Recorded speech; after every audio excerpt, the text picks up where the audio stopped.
Fly this jet and I'll marry you. Elena Sterling laughed. Her assistants laughed. The whole hangar laughed. Marcus Cole didn't laugh. He dropped the mop, walked past them, climbed into the $60 million Gulfstream, sat in the pilot seat, started the engines. The laughter died. 60 seconds later, the jet was rolling toward the runway.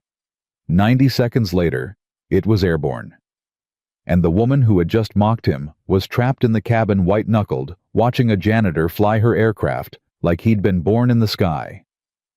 She didn't know his name yet. Didn't know he'd been one of the most decorated test pilots in Air Force history. Didn't know why he'd spent 8 years hiding in a gray uniform. She was about to find out. Drop your city in the comments. Let me see how far this story travels. Fly this jet, land it without a scratch, and I'll marry you. Elena Sterling said it like a punchline. Her red lips curled. Her assistants howled behind her. Marcus Cole stood there, mop in hand, water dripping onto concrete. The laughter bounced off the hangar walls, echoed through his skull, settled somewhere deep in his chest where he kept everything he'd buried. 8 years of silence. 8 years of yes ma'am and no sir. 8 years of being invisible. It ended now. Marcus dropped the mop. The wooden handle cracked against the floor. The sound cut through the laughter like a gunshot. Elena's smile flickered. Marcus walked toward the jet. What the hell? One assistant stopped laughing. Is he serious? Security! The other one shouted. Someone call security! Marcus didn't stop, didn't slow down. His worn boots crossed the hangar floor, each step deliberate, each step a choice. Behind him, chaos erupted. Stop him! He's insane! Ms. Sterling, should we? Elena held up her hand. The voices stopped. She watched him climb the stairs, watched him disappear into the cabin. Her eyes narrowed. Let him go, she said. Ma'am. I said, let him go. A cold smile returned to her face. This should be entertaining. Marcus entered the cockpit. The leather seat waited. The instruments stared back at him, dark, silent, dead. He sat down. His hands found the controls like they'd never left. 8 years vanished. The muscle memory took over. Master switch, on. The cockpit lit up. Screens flickered to life. Gauges jumped. Battery power. Check. Fuel pumps. Active. APU. Starting. The auxiliary power unit whined, built to a roar. The jet trembled beneath him. Footsteps behind him. Sharp. Fast. Get out of my cockpit. Elena's voice. Ice cold. Marcus didn't turn around. His hands kept moving. Hydraulics, pressurizing, avionics, online. I'm talking to you, janitor. My name is Marcus. I don't care what your name is. Get out, now. Flight controls, responsive. Marcus finally turned. Elena stood in the doorway, her perfect face twisted with anger, fear hiding underneath. You said fly this jet, Marcus said. I'm flying this jet. I was joking. I'm not. He turned back to the instruments. Navigation. Set. Radio. Active. Elena didn't move. He could feel her calculating. The risk. The insanity. The $60 million aircraft now humming under a stranger's hands. You can't fly this plane, she said. You're a janitor. I'm a lot of things. You'll crash. You'll kill us both. Marcus keyed the radio. Sterling Tower, Sterling 1 requesting immediate departure clearance. Runway 27. Static. Then a confused voice. Sterling 1 identify pilot. Captain Marcus Cole, CEO Sterling aboard and aware. Elena's breath caught. Captain. The tower hesitated. Sterling 1 hold for tower. Elena's voice cut in. Sharp. Commanding. This is Elena Sterling. Clear the aircraft, now. Silence. Then, Sterling 1 cleared for departure. Runway 27. Winds light. Marcus released the parking brake. The jet rolled forward. "Sit down," he said without looking back. "Strap in." Elena didn't move. "Ms. Sterling, sit down. Or don't. But we're taking off in 60 seconds. The jet picked up speed. The hangar door passed. Sunlight flooded the cockpit. Behind him, Marcus heard footsteps, then the click of a seatbelt. Good. He pushed the throttle forward. The engines screamed. G-force pressed Marcus into his seat. The runway blurred. White lines became streaks. The airspeed indicator climbed. 80 knots, 100, 101. Marcus pulled back on the yoke. The nose lifted. The rumble of wheels stopped. The ground fell away. And then silence. Not real silence. The engines still roared. The instruments still hummed. But inside Marcus's chest, something went quiet. The noise he'd carried for 8 years. The weight. The guilt. The voice that told him he didn't deserve to be here. Gone. For the first time in 8 years, Marcus Cole was exactly where he belonged. Los Angeles shrank below them. Buildings became toys. Highways became threads. The ocean stretched toward the horizon. Marcus leveled off at 5,000 feet. Trimmed the aircraft, checked the gauges. Everything perfect. Behind him, Elena's voice came through. Shaky. Controlled. "Where did you learn to do that?" Marcus didn't answer. "I asked you a question." "Air Force." "Air Force."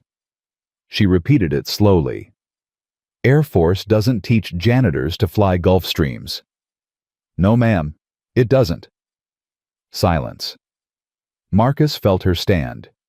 Heard her move toward the cockpit. She appeared in the doorway. Her face was pale. Her hands gripped the frame. "Who are you?" she asked. Marcus kept his eyes on the horizon. "You already know my name."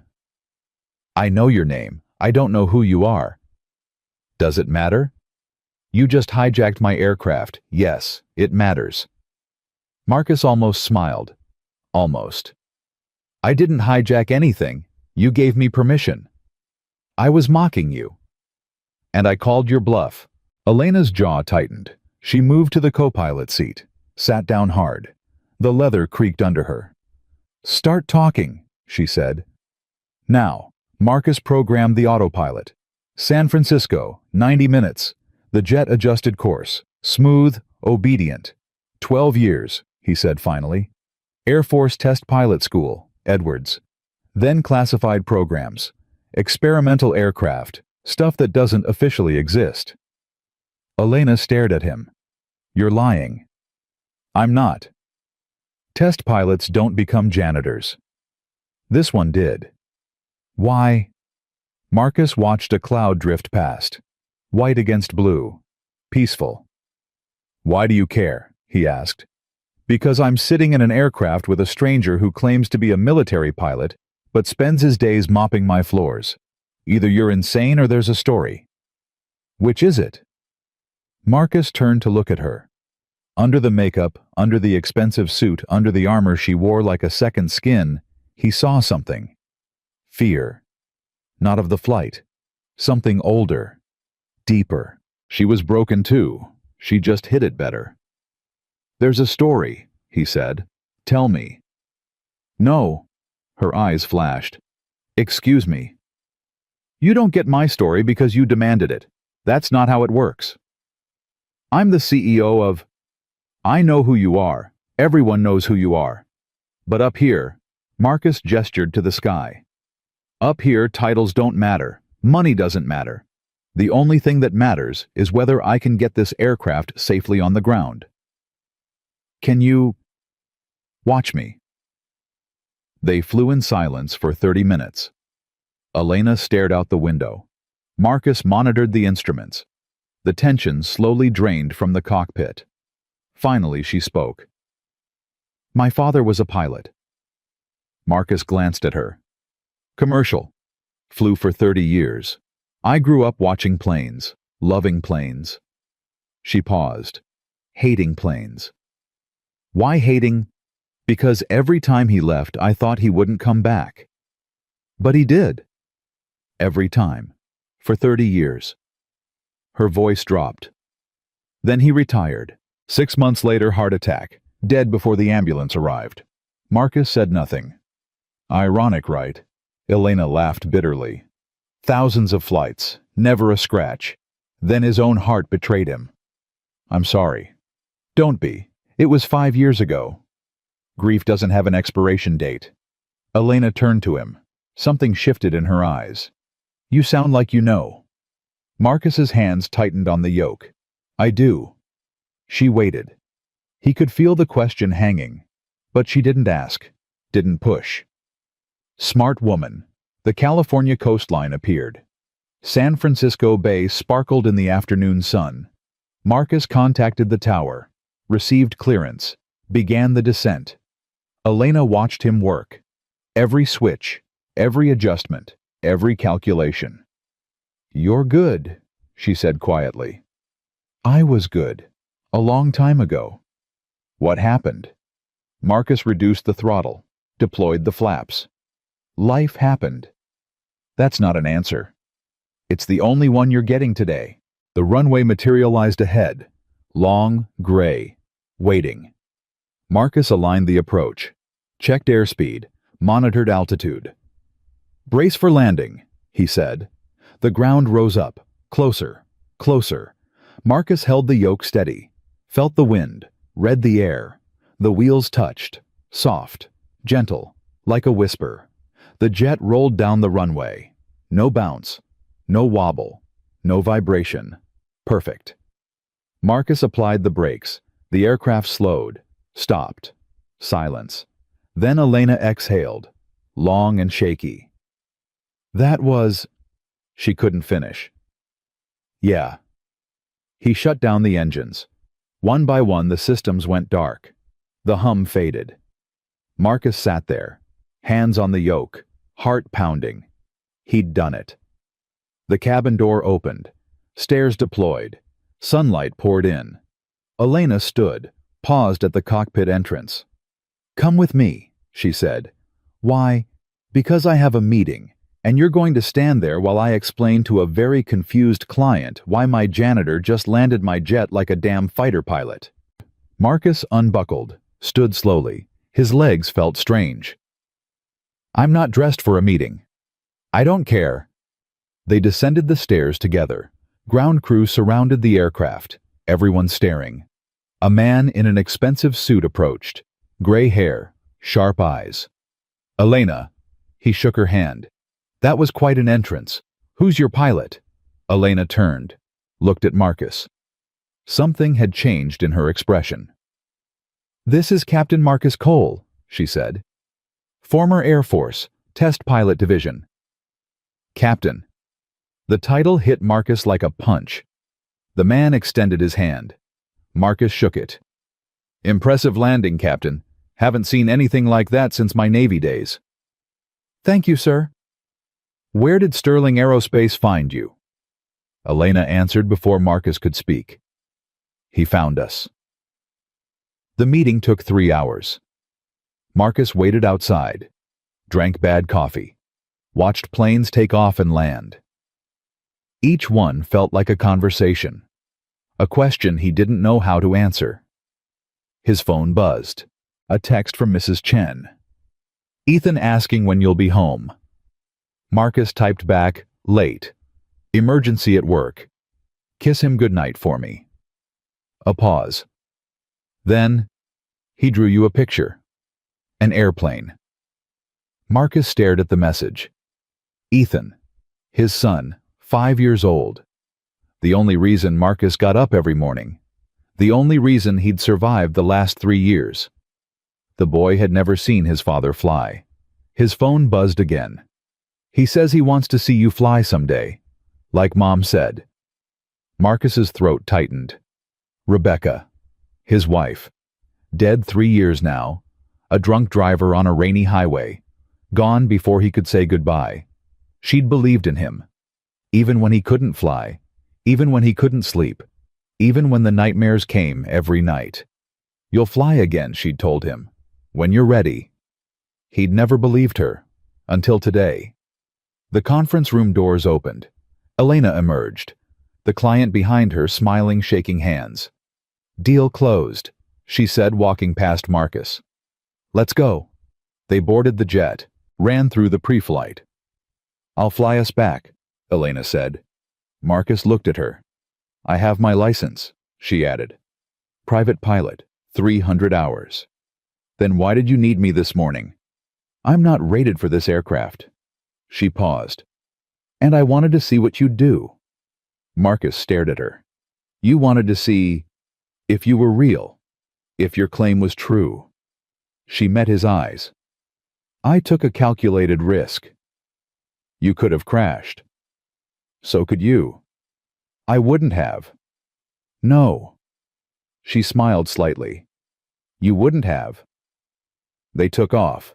Elena at the controls. Marcus watching. Ready. She flew well. Confident. Competent. But not exceptional.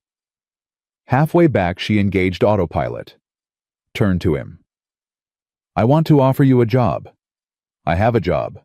Mopping floors." "It pays the bills." "This would pay better."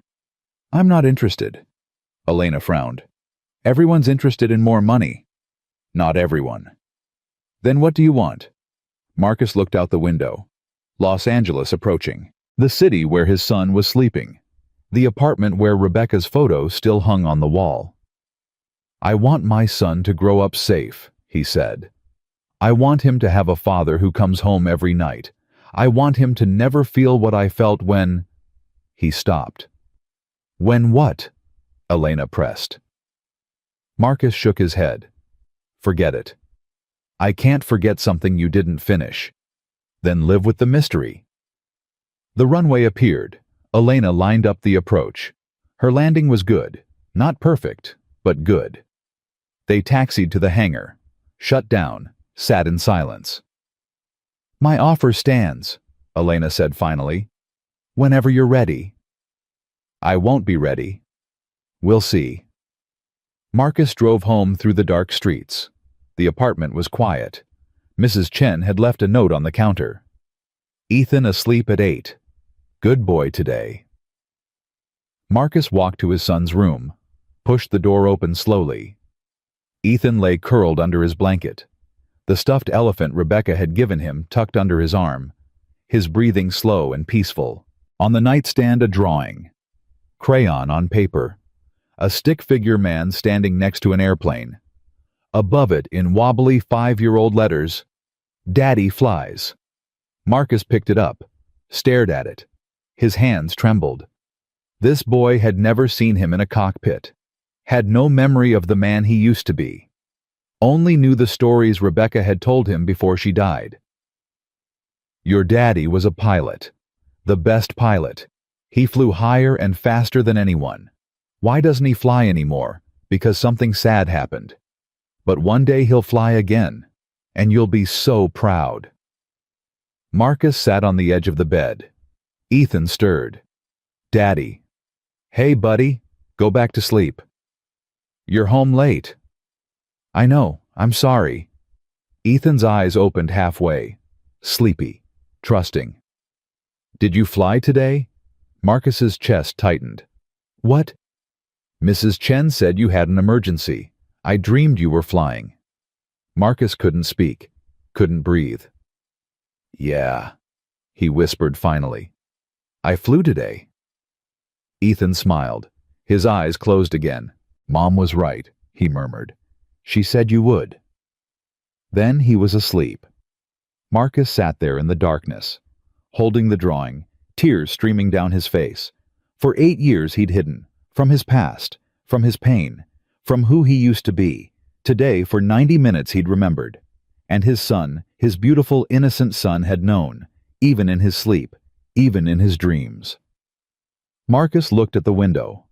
A plane passed overhead, red lights blinking against the stars. Rebecca's voice echoed in his memory. "You'll fly again. When you're ready." He wasn't ready. But maybe, just maybe, he was starting to be. The envelope arrived 3 days later. Marcus found it taped to his locker when he came in for his morning shift.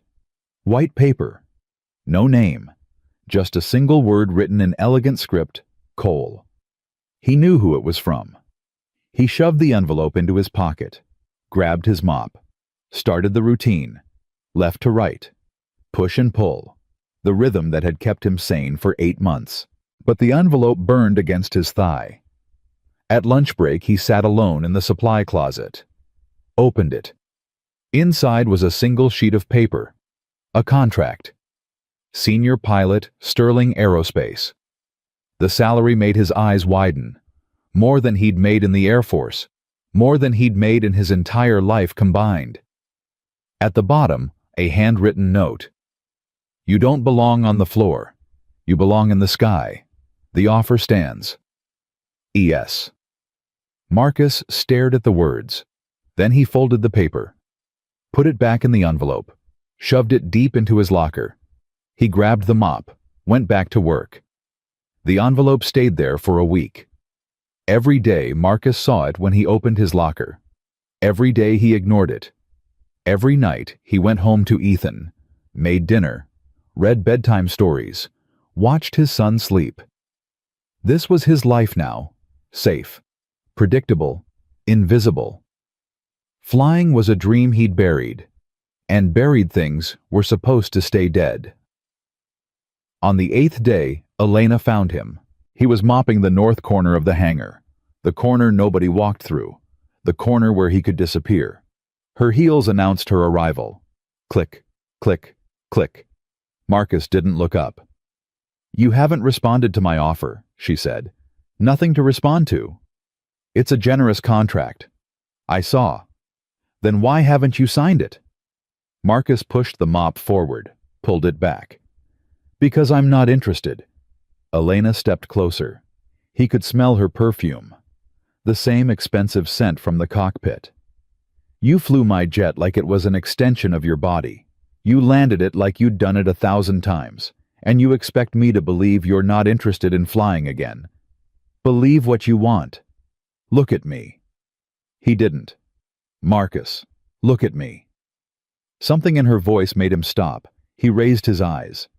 Elena's face was different today. No mockery, no armor, just something raw underneath. I've been running this company for 3 years, she said. I've met hundreds of pilots, military, commercial, private. None of them fly like you. You saw one flight. One flight was enough. Marcus gripped the mop handle. I have a son. I know. He needs me.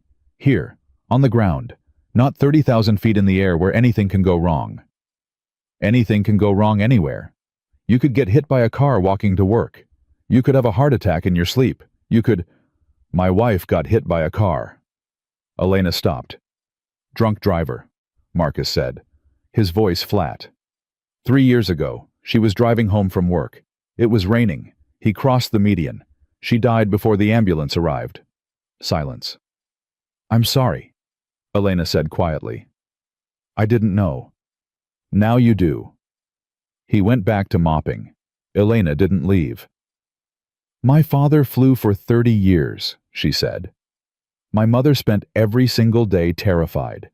Every takeoff, every landing, every minute he was in the air. Smart woman. She was miserable. 30 years of fear. And you know what? He came home every single time. Never a scratch. Then he retired, and 6 months later, his heart gave out in his sleep. Marcus stopped mopping. The point is, Elena continued, we can't control when we lose people. We can only control how we live while we have them. That's easy to say when you're not the one who lost everything. I lost my father. You still have your mother, your company, your life. Marcus's voice hardened. I have a 5-year-old boy who asks me every night why mommy isn't coming home. I have an apartment that still smells like her perfume because I can't throw away her clothes. I have nightmares every single night about the last time I flew and the man who died because I couldn't save him. The words hung in the air. Elena didn't flinch. "What was his name?" she asked. Marcus's jaw tightened. "The man who died. What was his name? Why do you care?" "Because you're carrying him. I can see it. Every time you look at an aircraft, I see it in your eyes. The weight of whoever you lost." Marcus stared at her. This woman. This rich, polished, untouchable woman. She saw him. Really saw him. It terrified him. "Ryan," he said finally. "Lieutenant Ryan Torres. Tell me about him." "No. Marcus." "I said no." He threw the mop against the wall. It clattered to the floor. "You don't get to walk in here with your contract and your money and your pretty words and expect me to just open up. You don't know me. You don't know what I've been through. You don't know what it cost me to walk away from flying, and you sure as hell don't know what it would cost me to go back." His chest heaved. His hands shook. Elena stood there, calm, unmoved. "You're right," she said. "I don't know, but I'd like to." "Why?" "Because I think you're worth knowing." Marcus laughed, bitter, broken. "I'm a janitor. You're a pilot who's hiding as a janitor. There's a difference." She reached into her pocket, pulled out a card, set it on a nearby crate. "When you're ready to talk," she said, "call me." She walked away. Her heels echoed across the hangar until they faded to nothing. Marcus stood there, breathing hard, the mop on the floor, the card on the crate. He picked up the mop. He left the card. 3 more days passed. Ethan got sick on a Tuesday. Fever. Cough. The kind of childhood illness that wasn't serious but kept him home from school. Marcus called in sick to work, sat with his son on the couch, watched cartoons, made chicken soup from a can. "Daddy," Ethan said between coughs, "why don't you fly anymore?" Marcus's spoon stopped halfway to his mouth. "What do you mean, buddy?" "Mommy said you used to fly. She said you were the best. Why did you stop?" Marcus set down the soup, took a breath. "Something bad happened," he said carefully. "A long time ago, and after that I didn't want to fly anymore." "What happened?" "Someone got hurt." "Who?" Marcus closed his eyes. Ryan's face flashed, young, eager, trusting. "A friend of mine." "Did he die?" The question hit like a punch. 5 years old, and his son already understood death better than most adults. "Yeah, buddy, he died." Ethan was quiet for a moment. His small hand found Marcus's. "Is that why you're sad sometimes?" "What do you mean?" "At night, when you think I'm sleeping. I hear you walking around. And sometimes I hear you talking to Mommy's picture." Marcus's throat closed. "You hear that?" Ethan nodded. "I don't mind. I talk to her too." Tears burned Marcus's eyes. He pulled his son close, held him tight.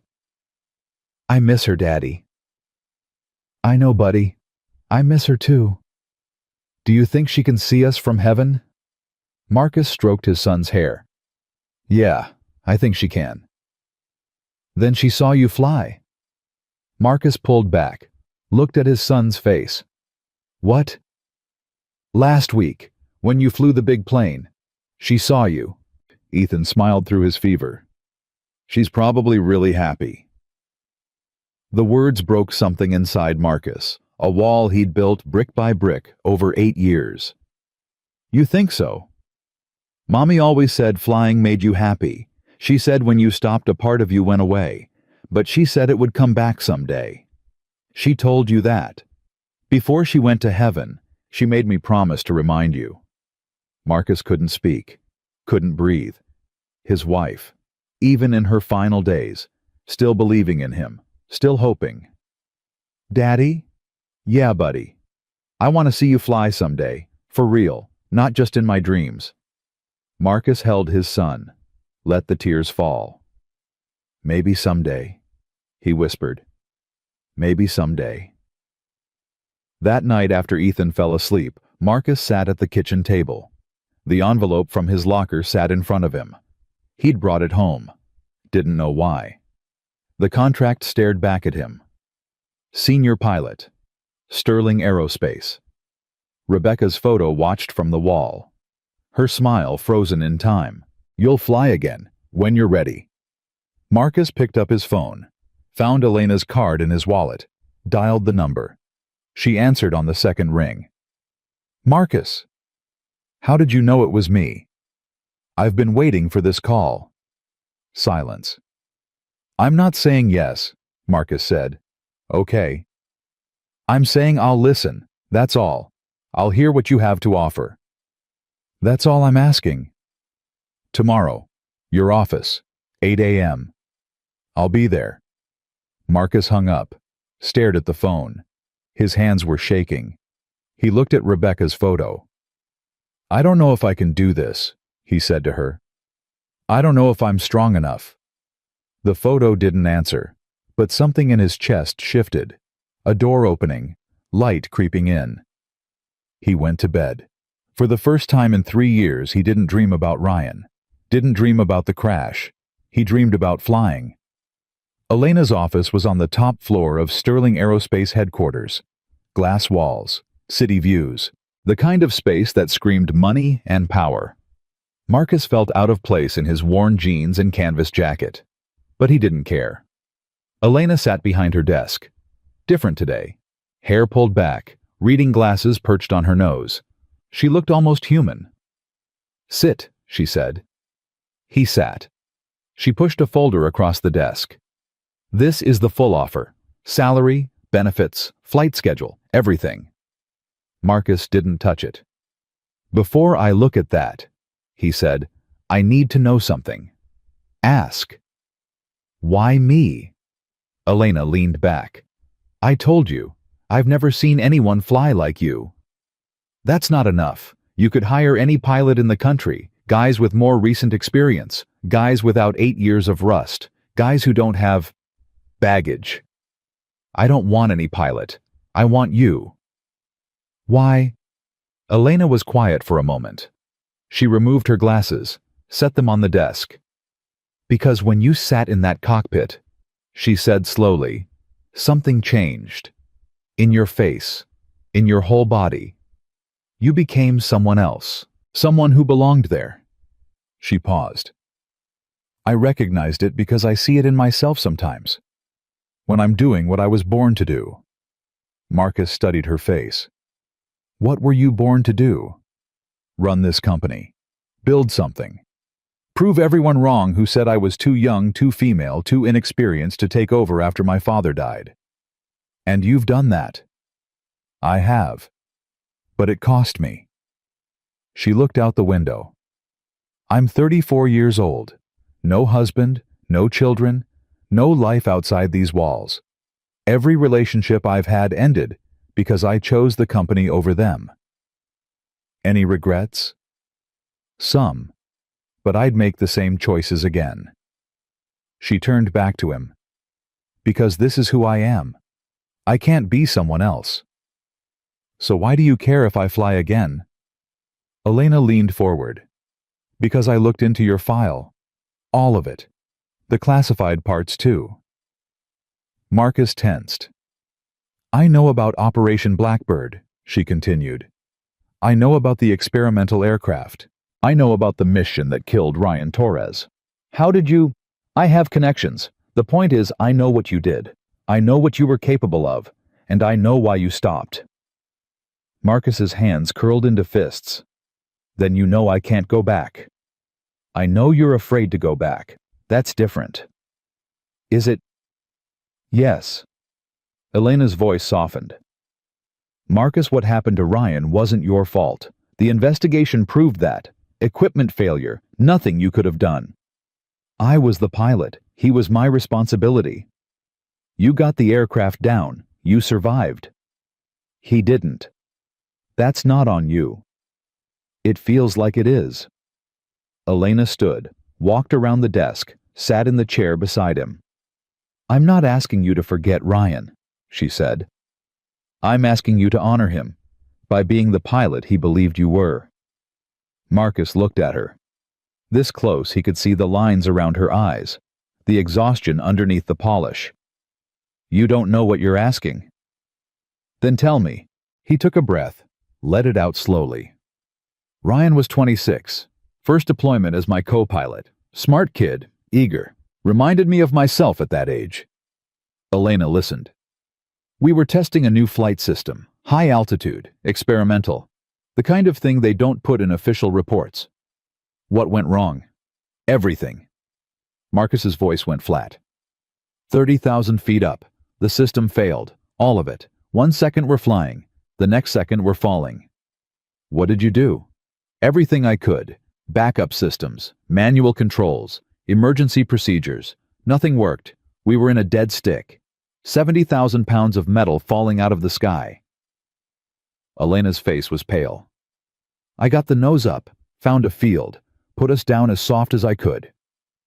Marcus's jaw tightened. Impact was still brutal. The cockpit crumpled. I walked away with a broken arm and 3 cracked ribs. And Ryan? He was alive when we hit. I heard him breathing. Tried to get him out. The fuselage was crutched around him. I couldn't. Marcus's voice broke. I couldn't get to him. I sat there holding his hand through a gap in the metal while he bled out. Silence. He kept asking me if we made it. If we were safe. I told him yes. I lied to him for 15 minutes until he stopped breathing. Tears ran down Marcus's face. He didn't wipe them away. The rescue team found me still holding his hand. They had to sedate me to get me away from the aircraft. Elena's eyes glistened. After that, Marcus continued, I couldn't get in a cockpit. Every time I tried, I heard his voice, felt his hand in mine, saw his face. So you stopped flying? I had to. It was that or lose my mind. Elena reached out, took his hand. Her grip was warm, strong. You're not the same man who crashed that aircraft, she said. You've survived things that would destroy most people. You lost Ryan. You lost your wife. You've raised a son alone. And you're still here, still standing. Barely. That's more than barely. That's strength, the kind of strength I need in my pilots. Marcus looked at their hands, hers small and manicured, his rough and calloused. If I do this, he said slowly, I need to know Ethan will be taken care of. If something happens to me, nothing will happen to you. You can't promise that. No, but I can promise this. Elena squeezed his hand. If anything ever happened to you, I would personally ensure Ethan has everything he needs. Education, support, a future. That's not just a promise. I'll put it in writing. Marcus stared at her. Why would you do that for someone you barely know? Because I know enough. And because... She hesitated. Because I haven't believed in anyone like this in a very long time. It feels good. I don't want to lose it. Something shifted between them. A wall coming down. A door opening. Marcus pulled his hand back. Not roughly, just carefully. I need time, he said. To think, to talk to Ethan. Take all the time you need. And if I say no, then you say no, and you go back to mopping floors, and I go back to running my company, and we both pretend this never happened. Could you do that? Pretend? Elena smiled sadly. No, but I'd try. Marcus stood, picked up the folder. I'll call you, he said. I know you will. He walked to the door, stopped, turned back. Elena? Yes. Thank you for seeing me when no one else did. She nodded, something soft in her eyes. Thank you for letting me. Marcus left. The folder sat on his kitchen table for 3 days. Next to the envelope. Next to Rebecca's photo. Every night Ethan asked about it. What's that, Daddy? Work stuff. Important work stuff. Maybe. On the third night, Marcus made a decision. "Buddy, come here." Ethan climbed onto his lap. "I need to ask you something important." "Okay." Marcus took a breath. "You know how Mommy said I used to fly?" "Yeah." "Someone wants me to fly again, for their company. It would mean more money, a better life for us, but it would also mean I'd be gone sometimes, not every day, but some days." Ethan's face was serious. "Would you be flying big planes?" "Yes." "Would you be happy?" The question stopped Marcus cold. "What do you mean?" "You're always sad, Daddy, even when you smile. I can tell." Ethan touched his father's face. "If flying makes you not sad, then I think you should do it. But I'd be away sometimes. You'd be with Mrs. Chen more." "I like Mrs. Chen." "I know, but—" "Daddy." Ethan's small hands held Marcus's cheeks. "Mommy told me something before she went to heaven." "What did she tell you?" "She said you have wings, inside you, and one day you'd use them again. She said when that day came I should be brave, and I should let you fly." Marcus's heart shattered. "She said that—" "She made me promise, so I'm keeping my promise." Ethan smiled. "Fly, Daddy. I'll be brave. Be—" Marcus pulled his son into his arms, held him so tight. "I love you," he whispered, "more than anything in this world." "I love you too. Now call the lady and tell her yes." Marcus laughed through his tears. "How do you know there's a lady?" "You talk different when you talk about her. Your voice gets softer." 5 years old, and his son saw everything. Marcus picked up his phone, dialed Elena's number. She answered immediately. "Marcus?" "I'm in." Silence. Then a breath of relief. "You're sure?" "My son told me to call. He said I should fly." Marcus looked at Ethan, who was grinning. "He's pretty smart." "He sounds like it." "There's one condition." "Name it." "Ethan comes to the hangar. Whenever he wants, he sees everything, the planes, the training, all of it." "Done." "And Elena?" "Yes." "I'm going to need time to get certified again, to shake off the rust, to deal with everything." "You'll have all the time you need. We'll do this right." Marcus exhaled. "Okay then." "Okay then." He hung up.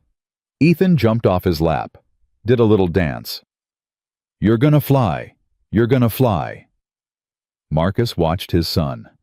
This small, brave, beautiful boy who had lost his mother and still found reasons to dance. Rebecca had been right. It was time to use his wings again. Training started the following Monday. Elena had arranged everything. Simulator time, medical clearance, certification courses, a private instructor who specialized in pilots returning after long breaks. Marcus arrived at the hangar at 6 a.m. The instructor was waiting. "Captain Cole." A handshake. Firm. Professional. "I'm Frank Morrison. 20 years military. 10 years private instruction. I've brought back pilots who haven't flown in longer than you." "Good to meet you." "Let's get one thing straight." Frank's eyes were hard. "I don't care who you were. I don't care what medals you have. In my simulator, you're a student. You do what I say when I say it. Clear." "Clear." "Good. Let's see what you remember." The simulator was a perfect replica of the Gulfstream cockpit. Same instruments, same controls, same feel. Marcus sat down. The leather was familiar now. The instruments waited. "Standard takeoff," Frank said through the headset. "Show me your basics." Marcus ran through the procedures. Master switch, systems check, engine start. His hands moved automatically. The rust was there, but underneath it, the skill remained. He executed the takeoff. Smooth, clean. "Not bad," Frank admitted. "Now let's see how you handle pressure." The scenarios came fast. Engine failures, electrical problems, hydraulic loss, each one designed to test reactions, judgment, skill. Marcus handled them, one by one. his confidence growing with each success. Then Frank threw the curveball. Dual engine fire, both engines. You have 60 seconds. The alarm screamed. Red lights flooded the cockpit. Marcus's hands moved. Shut down engines. Fire suppression. Emergency procedures. But something was wrong. The controls weren't responding. The aircraft was falling. The altimeter spinning. And suddenly Marcus wasn't in the simulator. He was back in that cockpit. 8 years ago. Ryan beside him. Alarms screaming. The same alarms. Marcus, what do we do? Ryan's voice. Panicked. Young. Trusting. Marcus? Frank's voice now, cutting through. Marcus blinked. His hands were frozen on the yoke. The simulator was still falling. Pull up, Marcus, pull up. He couldn't move, couldn't breathe. Ryan's face filled his vision. The blood, the crushed metal, the hand going limp in his. Simulation terminated. The screens went dark. The alarm stopped. Marcus sat there, chest heaving, sweat soaking his shirt. Frank appeared at the door. What the hell was that? I froze. I saw that. Why? Marcus couldn't answer. His hands were shaking too hard. Frank's expression shifted. The hardness faded. Ah, he said quietly. It's not rust, is it? It's something else. Marcus stared at the dead instruments. 8 years ago. Dual engine failure. I lost my co-pilot. Frank was silent for a long moment. Same scenario. Same scenario. Frank sat in the co-pilot seat. The simulator was dark, quiet. I lost someone too, he said. Desert Storm. My wingman. Sam took him out right beside me. Close enough I could see his face through the canopy. Marcus looked at him. For 5 years after I couldn't fly combat, every time I saw another aircraft I saw him. Burning.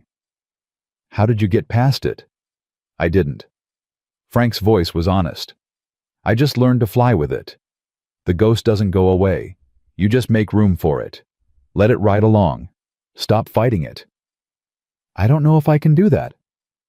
You don't know until you try. Frank stood. Same time tomorrow. We'll run it again. What if I freeze again? Then we'll run it again, and again, and again, until you don't. Frank paused at the door. You're not the first pilot to carry a ghost coal. You won't be the last.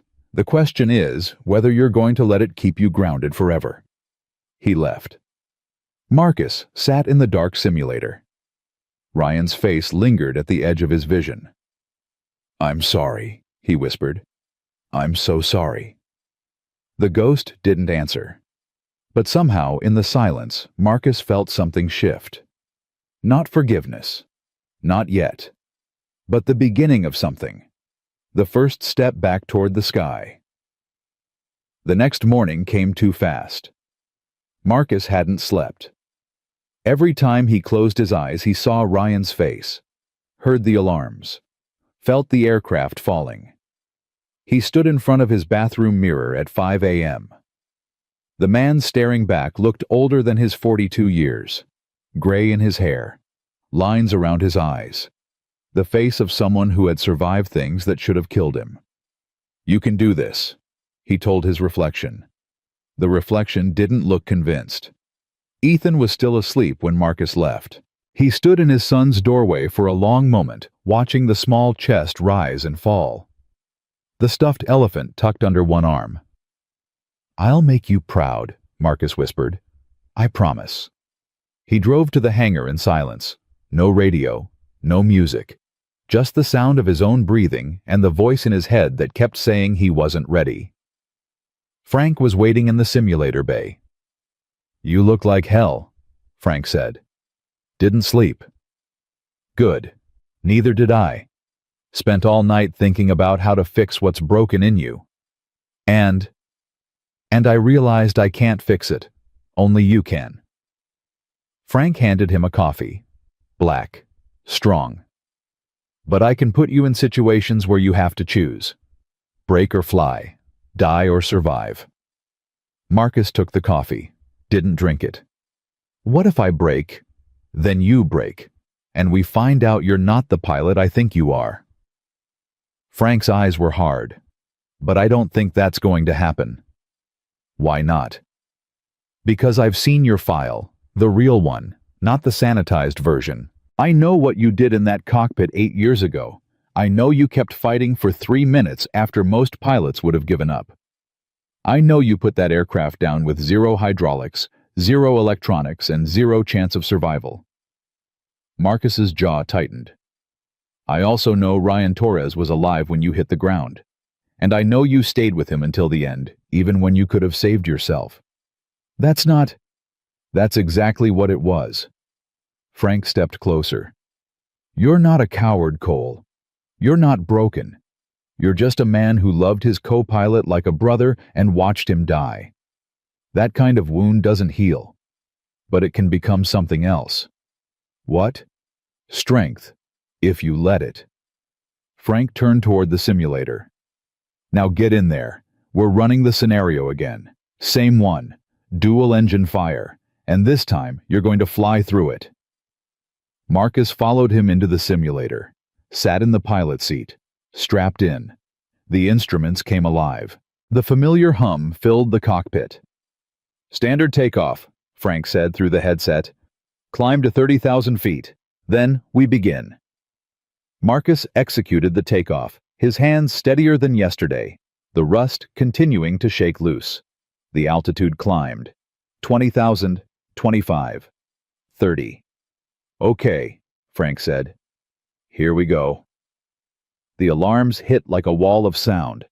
Dual engine fire, both engines, the same scenario, the same nightmare.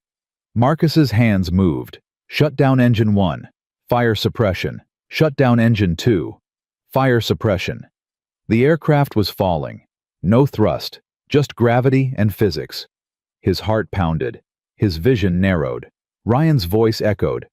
Marcus, what do we do? Not real. A memory. A ghost. Stay with me, Cole. Frank's voice cut through. You're in control. What's your altitude? Marcus blinked. Checked the instruments.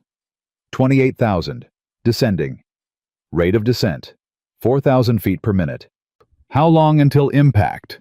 Marcus calculated, his brain working automatically. 7 minutes. 7 minutes to find a place to land. What are your options? Marcus scanned the navigation display. Terrain below. Mountains. Desert. One flat area to the northwest. Dry lake bed. 15 miles. Heading 320. Then fly there. Marcus banked the aircraft. The controls were sluggish without engine power but responsive. He trimmed for best glide speed, maximized efficiency. The altimeter continued to drop. 25,000, 22, 20. Ryan's voice again. We're not going to make it. Shut up, Marcus muttered. What? Frank asked. Not you, the ghost. Silence from Frank. Then, tell the ghost to sit down and shut up. You're busy. Marcus almost smiled. 15,000 feet.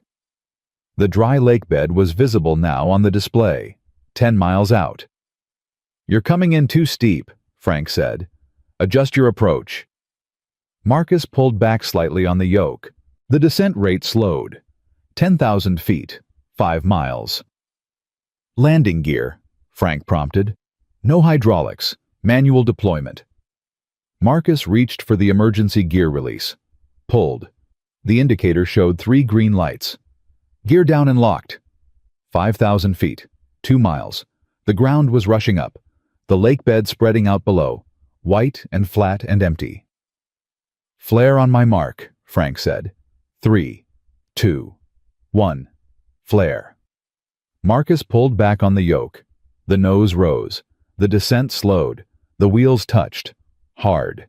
The aircraft bounced once, twice, then settled. Dust billowed around the cockpit as they skidded across the dry lake bed. The aircraft stopped. Silence. Marcus sat there, hands still on the yoke, heart hammering. Time, Frank said. 5 minutes 43 seconds, from engine failure to safe landing. Marcus didn't respond. He was staring at his hands. They weren't shaking. You just survived a scenario that kills 90% of pilots in simulation, Frank continued. Most freeze, most panic, most die. I almost froze. Almost doesn't count. You flew through it. That's what matters. The simulator powered down. The screens went dark. Frank opened the door. Stood there looking at Marcus. Same time tomorrow. We go harder. Harder. That was level 3. By the end of the week, we're doing level 5. That's where pilots go to fail. Frank paused. Or to become legends. He walked away. Marcus sat in the dark cockpit. The ghost of Ryan's voice still echoed, but quieter now, less urgent. I'm still here, Marcus said to the empty air. I'm still flying. The ghost didn't answer. Maybe that was progress. The days blurred together. Level 3 became level 4. Level 4 became more complex. Multiple failures, cascading emergencies, scenarios designed to overwhelm. Marcus failed some, succeeded at others. Each failure taught him something. Each success built his confidence. Elena visited the training facility twice. She didn't interfere, just watched from the observation room. Sometimes she'd nod at him through the glass. Sometimes she'd just stand there, arms crossed, face unreadable. After one particularly brutal session, she caught him in the hallway. How are you holding up? I'm alive. That's not what I asked. Marcus leaned against the wall, exhausted. I'm starting to remember why I loved this. The flying, the challenge, the focus. When I'm in that cockpit, everything else disappears. The grief, the guilt, all of it. There's just the aircraft and the sky and the problem to solve. Elena nodded slowly. That's how I feel when I'm closing a deal. The world shrinks down to just that moment. Nothing else matters. Must be nice. It is. Until you realize you've traded everything else for it. She looked away. I'm 34 years old. I've built an empire, but some days I look around and realize I'm completely alone. You have employees, staff, people who depend on you. That's not the same as having someone who cares about you. Not your money, not your power, just you. Marcus studied her face, the vulnerability she usually kept hidden. Why are you telling me this? I don't know. She laughed softly. Maybe because you're the first person in years who looks at me like I'm human. Not a boss, not a bank account. Just, Elena. You are human. Sometimes I forget. They stood there in the hallway, the silence comfortable. Something unspoken passing between them. I should get back to training, Marcus said. Of course. He started to walk away, stopped, turned back. Elena. Yes. Thank you for not giving up on me. She smiled, soft, real. Don't thank me yet. You haven't passed level 5. I will. I know. He walked away. Her eyes followed him until he disappeared around the corner. The final test was scheduled for Friday. Level 5. The hardest scenario in the program. Multiple catastrophic failures. Zero margin for error. The scenario that washed out more pilots than any other. Marcus arrived at the hangar at 5 a.m. Ethan had wanted to come, but Marcus had said no. Not yet. Not until he knew he could do this. If I pass, he'd told his son at breakfast, you can come next time. Watch me fly for real. You'll pass. Ethan had said it with absolute certainty. The faith of a child, unshakable. How do you know? Because Mommy told me you would. Marcus had hugged him tight, held on longer than usual. Now he stood in the simulator bay, Frank waiting, Elena in the observation room above. You ready? Frank asked. No. Good answer. Pilots who think they're ready for level 5 are the ones who fail. The ones who know they're not ready, they're the ones who survive. Marcus climbed into the simulator, strapped in, the familiar weight of the harness, the familiar smell of electronics and leather. The instruments came alive. "This is it," Frank said through the headset. "Everything you've trained for, everything you've survived, it all comes down to the next 20 minutes. What's the scenario? You don't get to know. Real emergencies don't come with warnings." Marcus nodded, gripped the yoke. "Whenever you're ready." He executed the takeoff. Clean, smooth. The aircraft climbed into the simulated sky. For 5 minutes, nothing happened. Marcus flew, checked instruments, maintained altitude, waited. Then everything went wrong at once. Engine fire warning. Left engine. Before Marcus could respond, hydraulic failure. System A. Then electrical fault. Half the instruments went dark. Then pressurization warning. Cabin altitude climbing. 4 emergencies. Simultaneous. Cascading. Marcus's hands flew across the panel. Left engine shutdown. Fire suppression. Hydraulic backup to System B. Emergency electrical bus. Oxygen masks. Emergency descent. The aircraft was falling. Not as fast as the dual-engine scenario, but falling. One engine. Partial hydraulics. Partial electronics. Altitude 15,000 and descending, Marcus reported. His voice calm, controlled. "Nearest suitable airport?" Frank asked. Marcus checked the nav display. Half the screen was dark, but enough remained. "Regional airport, 20 miles, heading 090. "Can you make it?"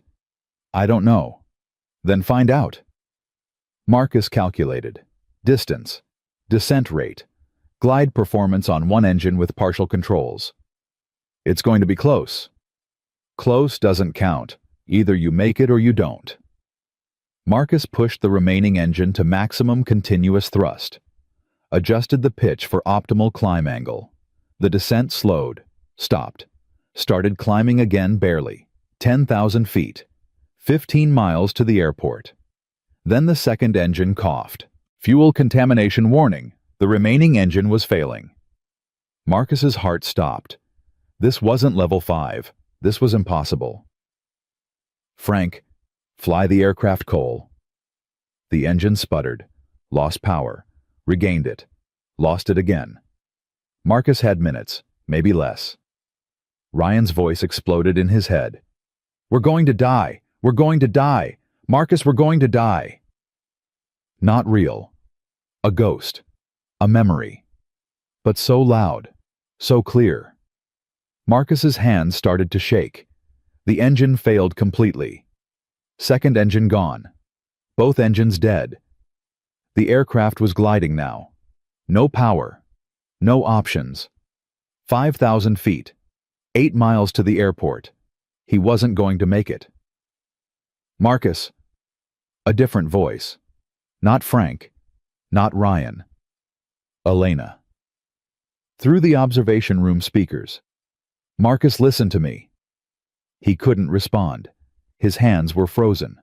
The aircraft was falling. "You're not in that cockpit 8 years ago. Ryan isn't beside you. You're here. In a simulator. And you're going to fly this aircraft down." "I can't." "Yes, you can. You've done it before. You'll do it again." "The engines." "Forget the engines. You don't need engines. You have altitude. You have airspeed. You have the best pilot training in the world. Now fly." Marcus blinked. The ghost of Ryan's voice faded. Elena's voice remained, clear, strong, believing in him. He looked at the instruments. Really looked. 3,000 feet. 5 miles. Runway in sight. It was possible. Barely, but possible. His hands moved. Lower the nose. Trade altitude for airspeed. Bank toward the runway. Adjust the approach angle. Deploy emergency gear. 3 green lights. Flaps. Partial deployment all the hydraulics could manage. 2,000 feet. 2 miles. 1,000 feet. 1 mile. The runway filled the windscreen. He was coming in fast. Too fast. But slowing down would mean falling short. "You're high," Frank warned. "And fast." "I know." "You're going to overshoot." "No, I'm not." Marcus did something no training manual taught. Something only instinct could provide. He sideslipped the aircraft. Crossed controls. Dropped the wing. Created drag without losing lift. The descent steepened. The airspeed bled off. The runway rushed up. 500 feet. 200. 50. Flare. The wheels touched. Hard. The aircraft bounced. Marcus held the nose up. Let the main gear settle, then brought the nose down. No brakes. Hydraulics too damaged. The runway was disappearing fast. Marcus used the only tool left. Differential rudder and remaining aerodynamic drag. The aircraft slowed. Slower. Slower. Stopped. 20 feet from the end of the runway. Silence. Marcus sat there, hands still on the yoke, chest heaving. "Time?" Frank's voice came through. Quiet. Awed. 17 minutes 42 seconds. Marcus didn't respond. "Cole, you just passed level 5. Still nothing. "Do you understand what that means? In 15 years of running this program, I've had 3 pilots pass level 5. 3, you're the 4th. Marcus finally released the yoke. His hands were shaking so hard he couldn't control them. The simulator door opened. Frank stood there. "That side slip at the end, where did you learn that?" "I didn't learn it anywhere." "Then how?" "Ryan." Marcus's voice cracked. 8 years ago, when we were falling. I tried it then. It didn't work because we had no hydraulics at all, but I remembered. Frank was silent. "He saved me," Marcus said. "Even after he died. He saved me." The observation room door opened. Elena came down the stairs. Fast. Almost running. She reached the simulator, looked at Marcus. Then she did something she'd never done. She wrapped her arms around him, held him tight. "You did it," she whispered. "You did it." Marcus held her back. Let the tears come. Let 8 years of grief and guilt and fear pour out. "I didn't think I could." "I knew you could. I always knew." They stood there, holding each other, Frank watching from the doorway, saying nothing. Finally, Marcus pulled back, wiped his face. "I need to call my son." "Of course." He pulled out his phone, dialed Mrs. Chen. "Marcus, is everything okay?" "Everything's fine. Can you put Ethan on?" A pause, then his son's voice. "Daddy!" "Hey buddy, guess what?" "What?" "I passed. The big test. I passed." Silence. Then a shriek so loud, Marcus had to hold the phone away from his ear. "You did it! Daddy did it!" Marcus laughed through his tears. "Mrs. Chen, Daddy passed. He's going to fly for real now." "That's wonderful, dear." "Daddy, can I come see? Please, please, please." "Tomorrow, buddy, I promise. Tomorrow you'll see everything." "I love you, Daddy. I love you too, Ethan, more than anything." He hung up, looked at Elena. "Thank you," he said, "for what you said, in there, when I was freezing." "I just told you the truth." "No, you did more than that. You brought me back." Elena's eyes glistened. "Someone had to." Frank cleared his throat. "Hate to interrupt, but there's paperwork. Certification documents, official stuff." "Can it wait?" Elena asked. "Protocol says it can wait." Elena took Marcus's hand. "We're celebrating tonight. All of us. Dinner. On me." Frank raised an eyebrow. "The CEO is buying dinner. The CEO is buying whatever the hell we want. This man just did the impossible."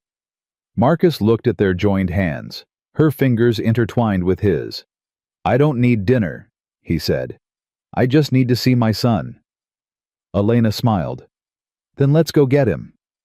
They drove to Mrs. Chen's together. Elena's car. Marcus too exhausted to argue. When they pulled up, Ethan was already outside, bouncing on his feet, unable to contain himself. Marcus got out. His son launched himself into his arms. You did it! You did it! You did it! Marcus lifted him, spun him around. The boy's laughter filled the air. I did it, buddy! We did it! Can I see the plane now? Can I please? Tomorrow, I promise.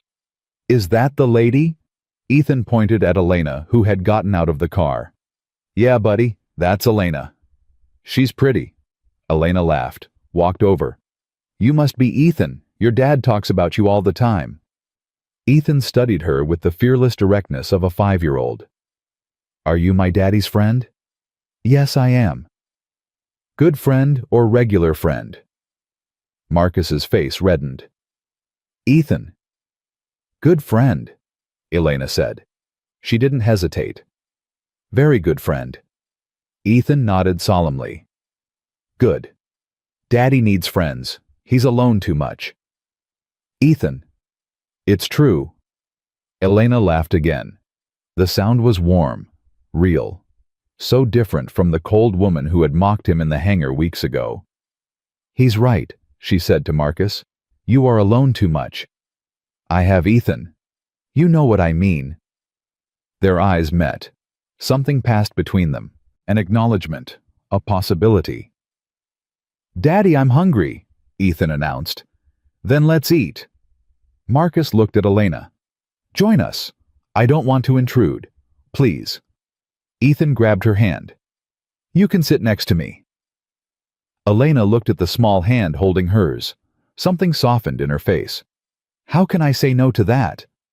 They went to a diner, nothing fancy, red booths, checkered tablecloths, the kind of place Marcus used to take Rebecca.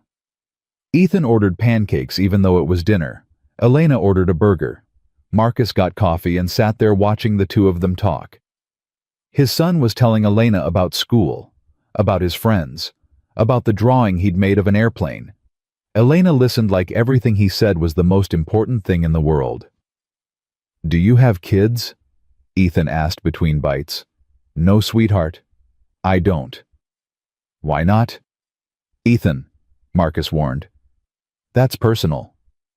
It's okay. Elena smiled. I never found the right person, I guess. And I was always working.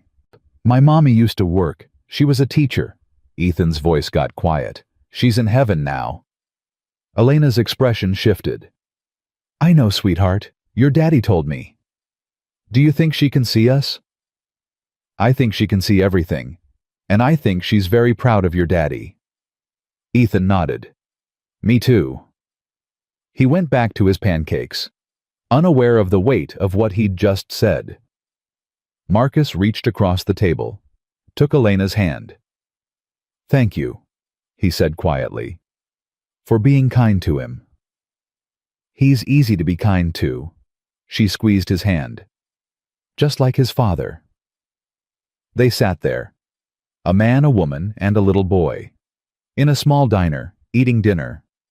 It felt normal, natural, like a family. The thought should have scared Marcus. It didn't. After dinner, Elena drove them home. Ethan fell asleep in the back seat, pancakes weighing heavy in his belly. Marcus carried him upstairs, laid him in bed, tucked the elephant under his arm. When he came back to the living room, Elena was standing by the window, looking out at the city lights. You should go, Marcus said. It's late. I know. She didn't move. Elena, I meant what I said, to your son, about being your good friend. I know. She turned, faced him. But I need to tell you something, and you're not going to want to hear it. Marcus's chest tightened. What? There's a demonstration. International Aviation Expo, Dubai, 3 weeks from now. I've heard of it. They want a pilot, someone to showcase precision flying, corporate clients, military observers, press from 40 countries. She paused. I submitted your name. Marcus stared at her. You did what? I sent them your simulator recordings, your credentials, everything. Without asking me. I knew you'd say no. Then why did you do it? Because you're ready. Because the world should see what you can do. Because... She stopped, took a breath. Because this is your moment, Marcus. The moment you've been waiting for. The moment Rebecca believed you'd have. Marcus turned away, his hands clenched. You had no right. I know. This is my life, my career, my choice. I know. And you just... I took a chance, like you did when you climbed into my jet. Elena's voice was steady. Sometimes people need someone else to believe in them before they can believe in themselves. Marcus spun back. This is different. That's global. That's millions of people watching. If I fail, you won't fail. You don't know that. Yes, I do. She walked toward him, stopped close, too close. I've watched you for weeks, watched you fight through every fear, every memory, every ghost. I've seen you fail and get back up. I've seen you do the impossible. Elena. And I've seen something else, something that scares me. What? I've started to care about you, more than I should, more than I planned. Her voice dropped. I'm not good at this, Marcus. Feelings, vulnerability. I've spent my whole life being strong, being cold, being untouchable. Marcus's heart was pounding. But with you, she continued, I don't want to be any of those things. I just want to be Elena, the woman who believes in a pilot who mops floors, the woman who wants to see him fly. She was so close now, close enough to touch. I submitted your name because I believe in you. If that was wrong, I'm sorry, but I'm not sorry for believing. Marcus looked at her. This woman who had started as his enemy, his tormentor, the punchline to her own cruel joke. Now she was something else. I'm terrified, he admitted. Dubai, the expo, all of it. I know. I don't know if I can do it. You can. How do you know? She reached up, touched his face, her palm warm against his cheek. Because you're the bravest man I've ever met. You just don't know it yet. Marcus closed his eyes, leaned into her touch. Rebecca used to say something. She said being brave doesn't mean you're not scared. It means you do it anyway. Smart woman. She was. He opened his eyes, looked at Elena. I'll do it. The expo. Dubai. Elena's face lit up. You will? On one condition. Name it. Ethan comes with me. He watches. He sees everything. Done. And one more thing. Anything. Marcus pulled her close, his hands on her waist, her breath catching. When I land that plane, when I walk off that runway, I want you to be there. Elena smiled, tears glistening. I wouldn't be anywhere else. He kissed her, soft at first, tentative, then deeper. The kiss of two broken people finding something whole in each other. When they finally parted, both breathless, Elena laughed. Well, she said, I wasn't expecting that. Neither was I. Any regrets? Marcus looked at her. This woman who had changed everything. Not one. She kissed him again, gentle this time. I should go. You need rest. Training starts tomorrow. Tomorrow. 3 weeks, Marcus. Dubai. The world watching. We have a lot of work to do. She walked to the door, stopped, looked back. Get some sleep, Captain Cole. You're going to need it. Then she was gone. Marcus stood in the empty apartment, his lips still tingling, his heart still racing. On the wall, Rebecca's photo watched him. I think I'm falling in love, he said to her. Is that okay? The photo didn't answer. But in the stillness, Marcus felt something, a warmth, an acceptance, a blessing. He went to bed, closed his eyes. For the first time in 8 years, the future didn't feel like a threat. It felt like a promise. 3 weeks felt like 3 days. Marcus trained harder than he'd ever trained in his life. 6 a.m. starts. Midnight finishes. Every maneuver perfected. Every scenario conquered. Every ghost confronted. Frank pushed him relentlessly. Again. I just did it perfectly. Do it again. Perfectly isn't good enough. You need flawless. Dubai doesn't forgive mistakes. Marcus did it again, and again, and again. Elena watched from the observation room. Sometimes she stayed for hours. Sometimes she brought coffee. Twice she brought Ethan, who sat beside her, face pressed to the glass, watching his father fly. He's amazing, Ethan whispered during one session. Yes, Elena agreed. He is. Are you going to marry him? Elena nearly choked on her coffee. What? My friend Tommy's mom got a new boyfriend and they got married. Is that what's happening? That's...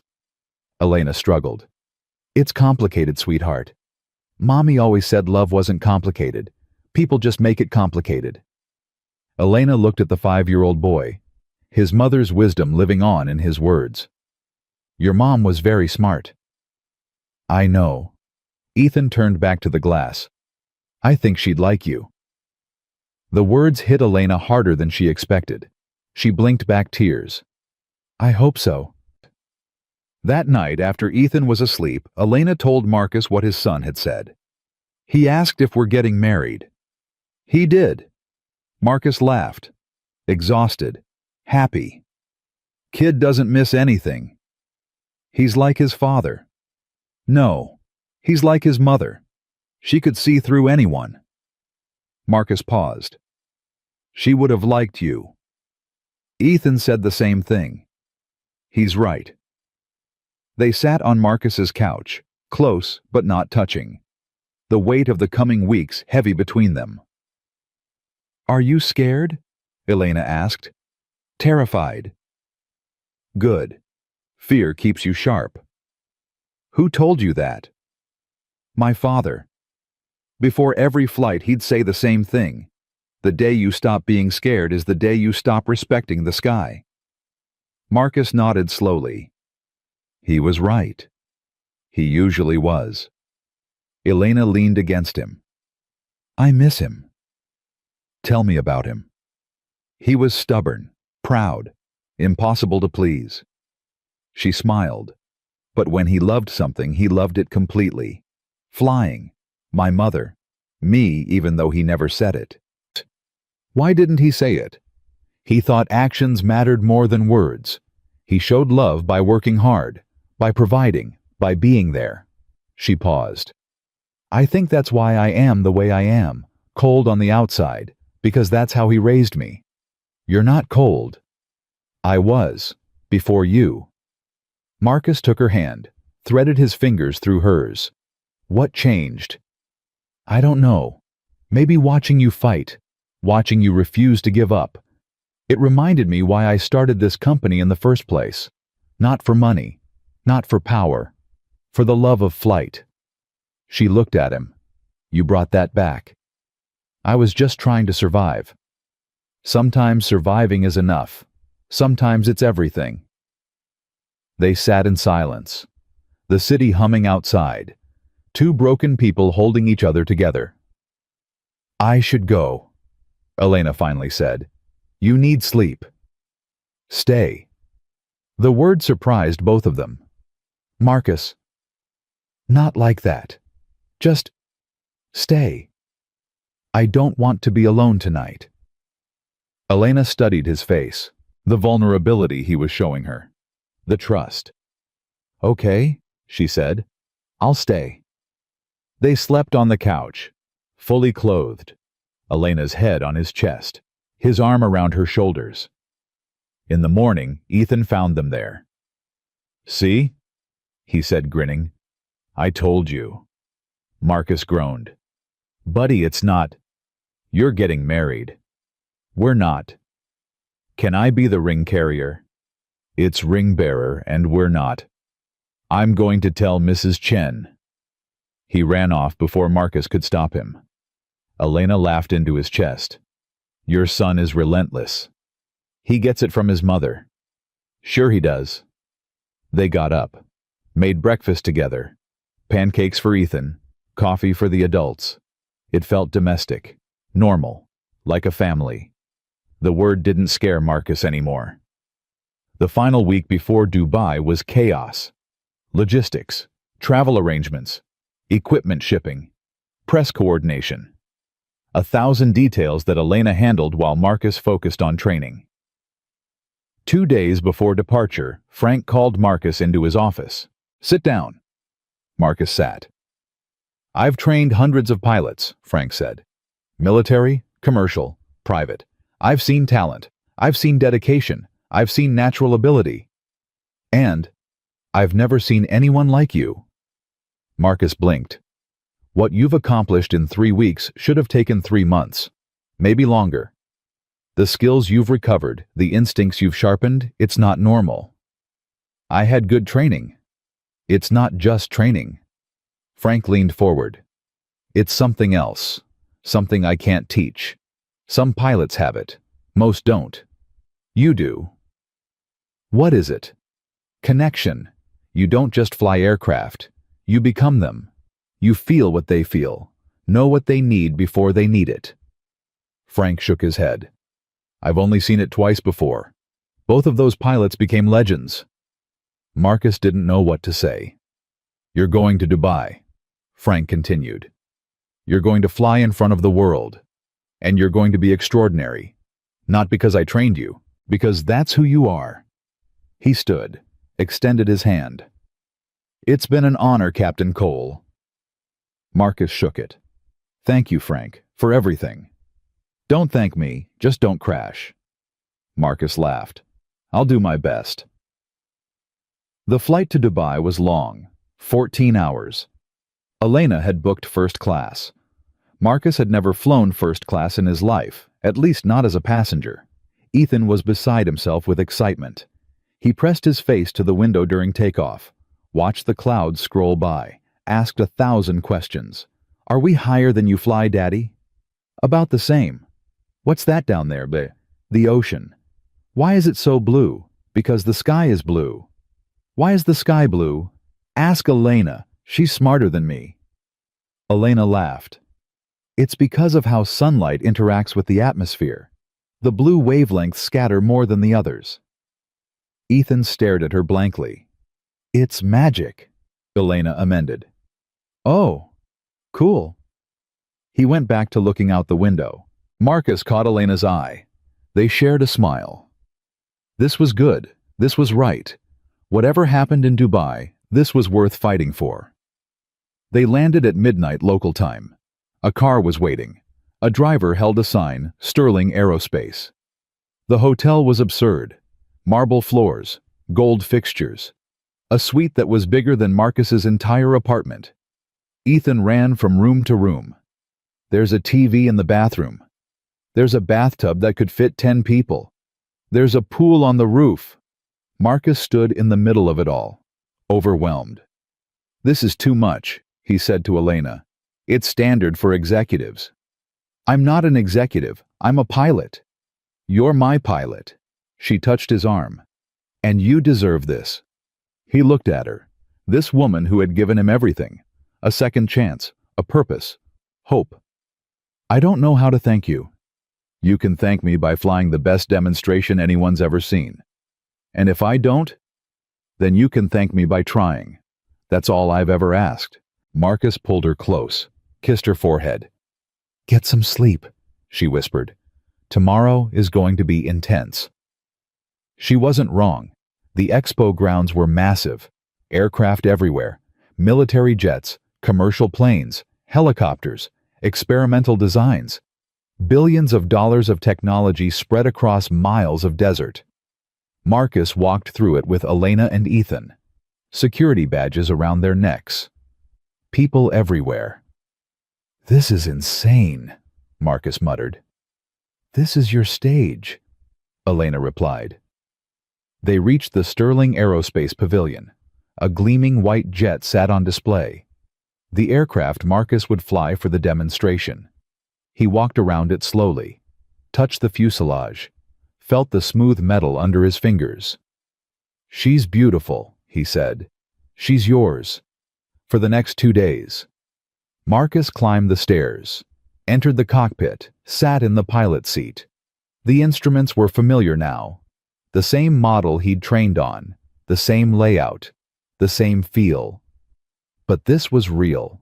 This was Dubai. This was the world watching. "Daddy, can I sit up there?" Ethan called from below. "Come on up, buddy." Ethan climbed into the cockpit. His eyes went wide. So many buttons. Every one of them does something important. What's this one? That starts the engines. What about this one? That controls the flaps. What about... "Buddy, we'd be here all day." Ethan grinned. "This is the coolest thing ever." Marcus ruffled his hair. "Just wait until tomorrow." The demonstration was scheduled for sunset on the final day of the expo. Prime slot, maximum visibility, maximum pressure. Marcus spent the morning doing final checks. The aircraft was perfect. Every system tested, every control verified. At noon, the expo coordinator found him. "Captain Cole, we need to discuss the flight plan." "What about it?" "The client Orion Industries, they have specific requests."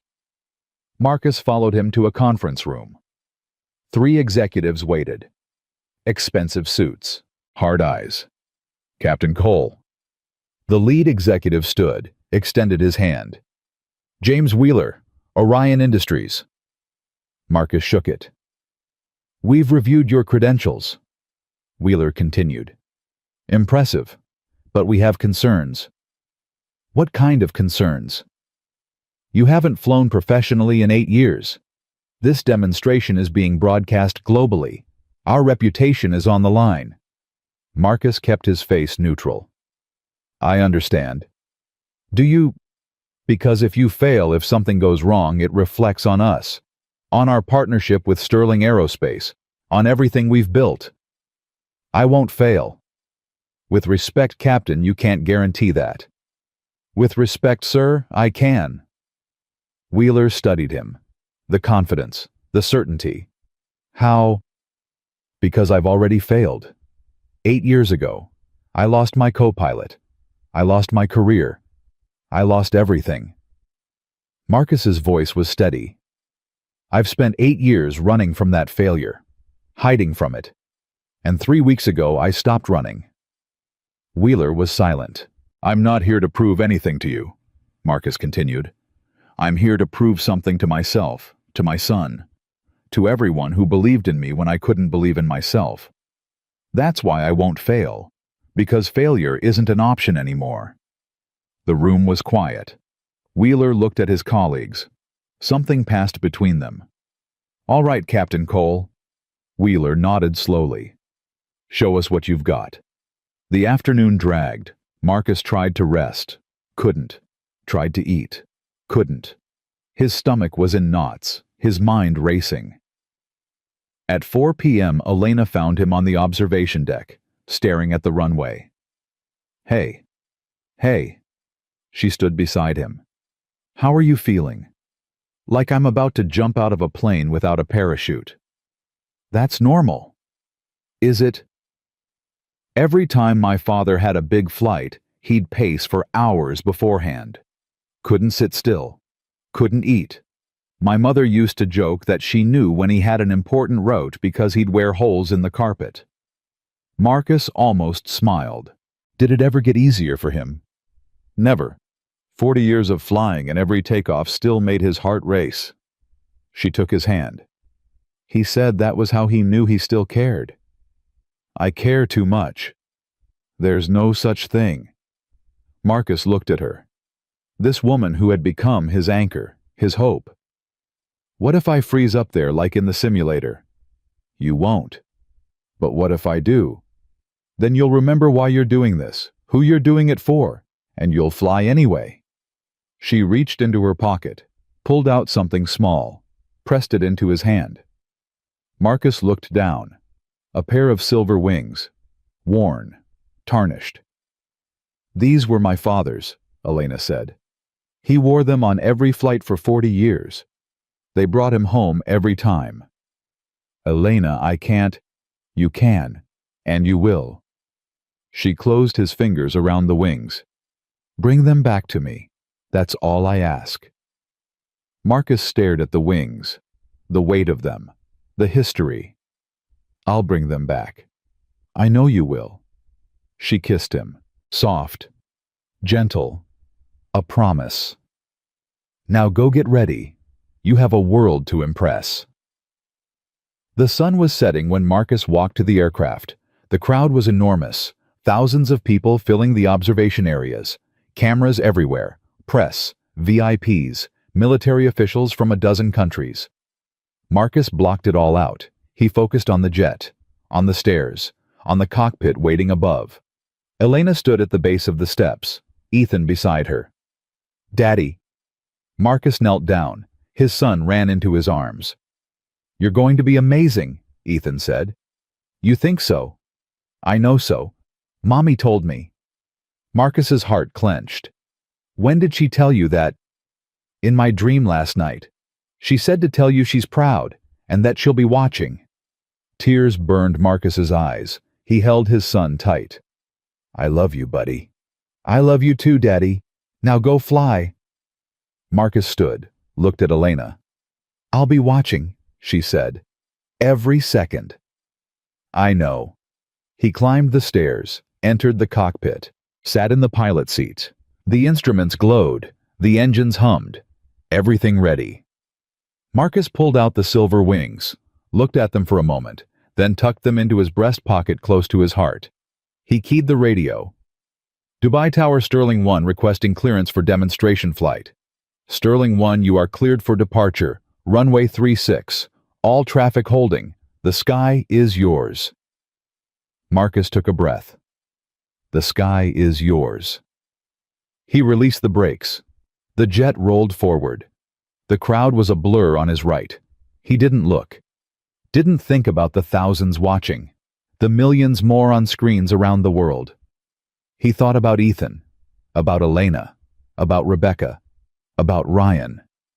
The runway stretched ahead, empty, waiting. Marcus pushed the throttle forward. The engines roared. The acceleration pressed him back. The world became speed and sound and power. The nose lifted. The wheels left the ground. And then he was flying. The jet climbed into the evening sky. The sun painted everything gold and orange and red. The desert stretched below, endless and ancient. Marcus leveled off at 2,000 feet. The demonstration area spread beneath him, marked by lights, bounded by safety zones.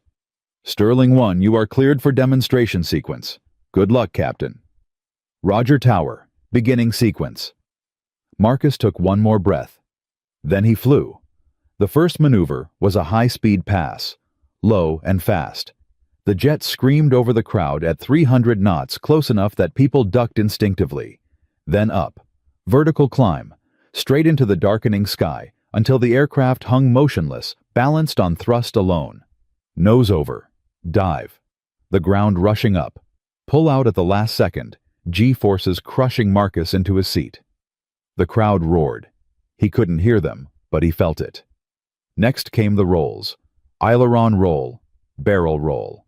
A sequence so smooth and precise that the jet seemed to dance through the air. Then the hard turns. 6 Gs. 7. The kind of maneuvers that tested limits. His limits. The aircraft's limits. Everything held. Marcus felt the jet responding beneath him. Not fighting him. Not resisting. Moving with him like a partner in a dance they'd practiced 1,000 times. Sterling 1, incredible performance. You have 5 minutes remaining. 5 minutes. Time for the finale. Marcus climbed.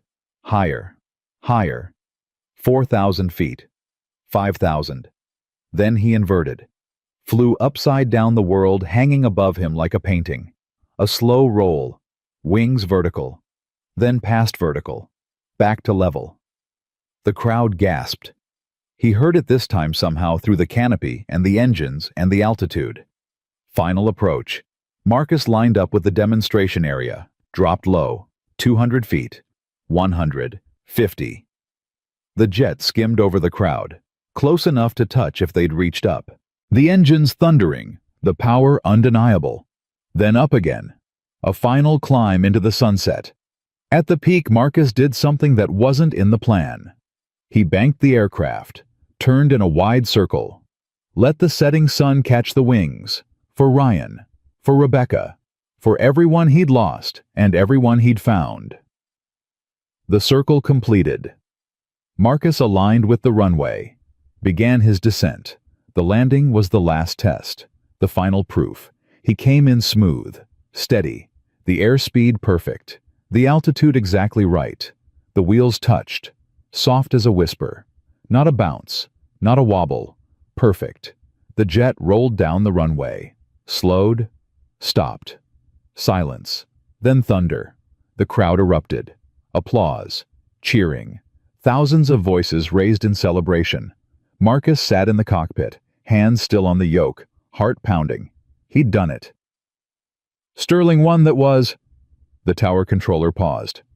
That was the finest demonstration I've ever seen. Welcome back to the ground, Captain. Marcus couldn't speak. His throat was too tight. He powered down the engines. The instruments went dark. The hum faded. He reached into his pocket, pulled out the silver wings, held them in his palm. We made it, he whispered. All of us. He opened the cockpit door, descended the stairs. The crowd was still cheering, people pressing against the barriers, cameras flashing. But Marcus only saw two faces. Ethan broke through first, running across the tarmac, security chasing behind. Daddy! Marcus caught him, lifted him, held him so tight. You did it. Ethan was crying, laughing, both at once.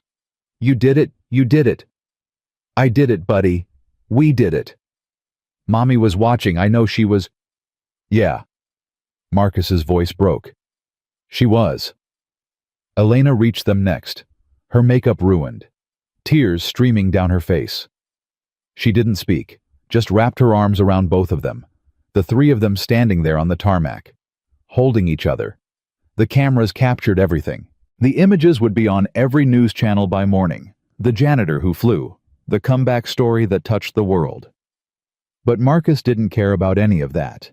He cared about the boy in his arms, the woman holding them, the family they'd become. I love you, Elena whispered. Both of you. I love you too, Marcus said. Me three, Ethan added. They laughed. All three of them. Through the tears and the joy and the overwhelming relief. The Orion Industries executives approached, James Wheeler leading the way. Captain Cole. He extended his hand. His face was transformed. No more skepticism. No more doubt. Just awe. That was extraordinary. Marcus shook his hand. Thank you, sir. We'd like to discuss a long-term partnership, exclusive contract. Whatever you want, name your terms. Marcus looked at Elena. She nodded. We'll talk tomorrow, Marcus said. Tonight I want to be with my family. Wheeler smiled, genuine. Of course. Take all the time you need. He walked away. The crowd was still cheering, the cameras still flashing. Marcus set Ethan down, knelt to his level. I couldn't have done this without you, buddy. You did all the flying. But you made me brave enough to try. Ethan's eyes were bright. Can we get ice cream? Marcus laughed, scooped his son up again. We can get whatever you want. They walked off the tarmac together. Marcus and Ethan and Elena, the crowd parting around them, the cheers following like a wave. Someone called out, Captain Cole, what does this moment mean to you? Marcus stopped, turned. The reporter waited, camera ready. Marcus thought about the question, thought about the last 8 years. The grief, the guilt, the hiding, the mop in his hands and the floors beneath his feet. Then he thought about Ryan, about Rebecca, about everyone who had believed in him.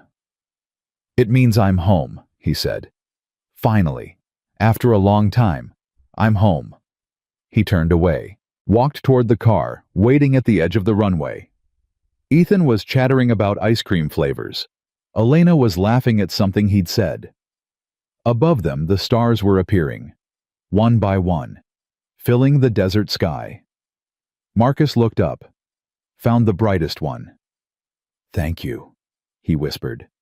To Ryan, to Rebecca, to everyone who had carried him this far. Then he looked at his son, at Elena. "Let's go home," he said. And for the first time in 8 years he meant it. The flight back to Los Angeles felt different.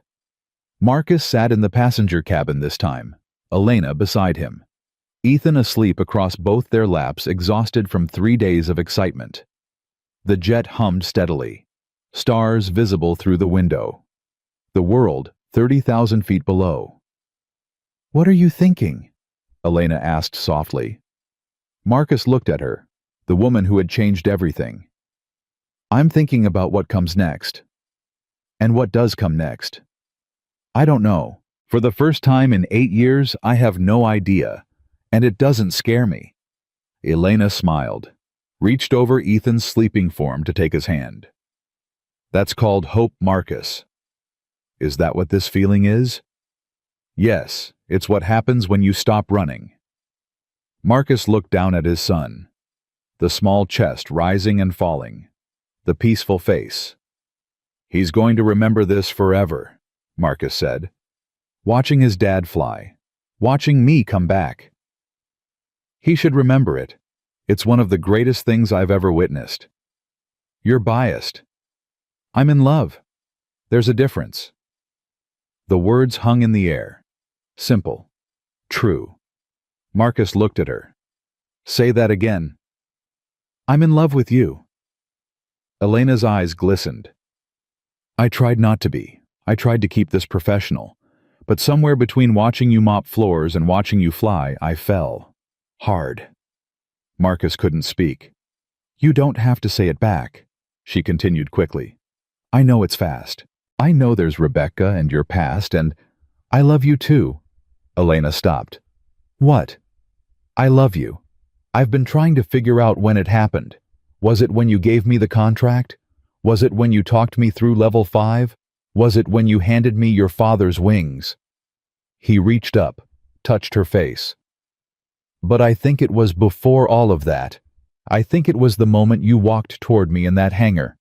When everyone else was laughing and you stopped. You looked at me like I was worth seeing." Tears rolled down Elena's cheeks. You are. Nobody had looked at me like that since Rebecca. She must have been an incredible woman. She was. And I think—" Marcus paused. "I think she sent you to me. I know that sounds crazy, but—" "It doesn't sound crazy. It sounds like faith." Marcus pulled her close, careful not to wake Ethan. "I don't know what I'm doing," he admitted. "I haven't been in a relationship in over 3 years. I have a son. I have baggage. I have ghosts. I have baggage too. I have a company. I have walls. I have trust issues that could fill a therapy textbook." Elena laughed softly. "We're both disasters. Beautiful disasters. Is that what we are?" "That's what we're going to be. Together." She kissed him, soft, tender. When they pulled apart, Ethan stirred. "Are we there yet?" he mumbled. "Almost, buddy. Go back to sleep." "Were you kissing?" Marcus and Elena exchanged a look. "Maybe." Ethan smiled without opening his eyes. "Good. That means you're getting married." "Buddy. Mrs. Chen's gonna be so happy." He was asleep again before Marcus could respond. Elena laughed quietly. "Your son is persistent. He gets it from his mother." "Sure he does." They landed in Los Angeles at dawn. The city stretched below them, waking up to a new day. Streets filling. Lights flickering off. Life resuming. But for Marcus, everything had changed. A car was waiting on the tarmac. Not a limo, just a simple sedan. Exactly what Marcus would have chosen. "I thought you might want something normal," Elena said. "After all the chaos." "Thank you." They drove through the quiet streets, Ethan still half asleep in the back seat, the sun rising over the buildings. Marcus watched the city pass. The same streets he'd driven 1,000 times. The same buildings he'd seen every day. But nothing looked the same.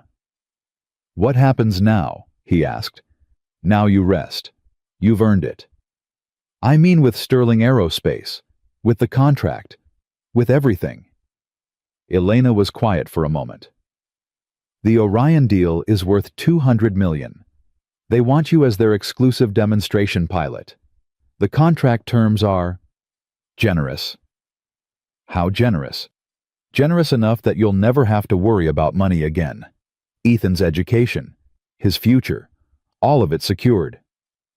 Marcus stared at her. "Are you serious?" "Very. The world saw what you did in Dubai. The footage went viral. 15 million views in 12 hours. You're not just a pilot anymore, Marcus. You're a story, a legend." "I'm just a guy who learned to fly again." "That's exactly why they love you. Because you're real. Because you struggled. Because you came back."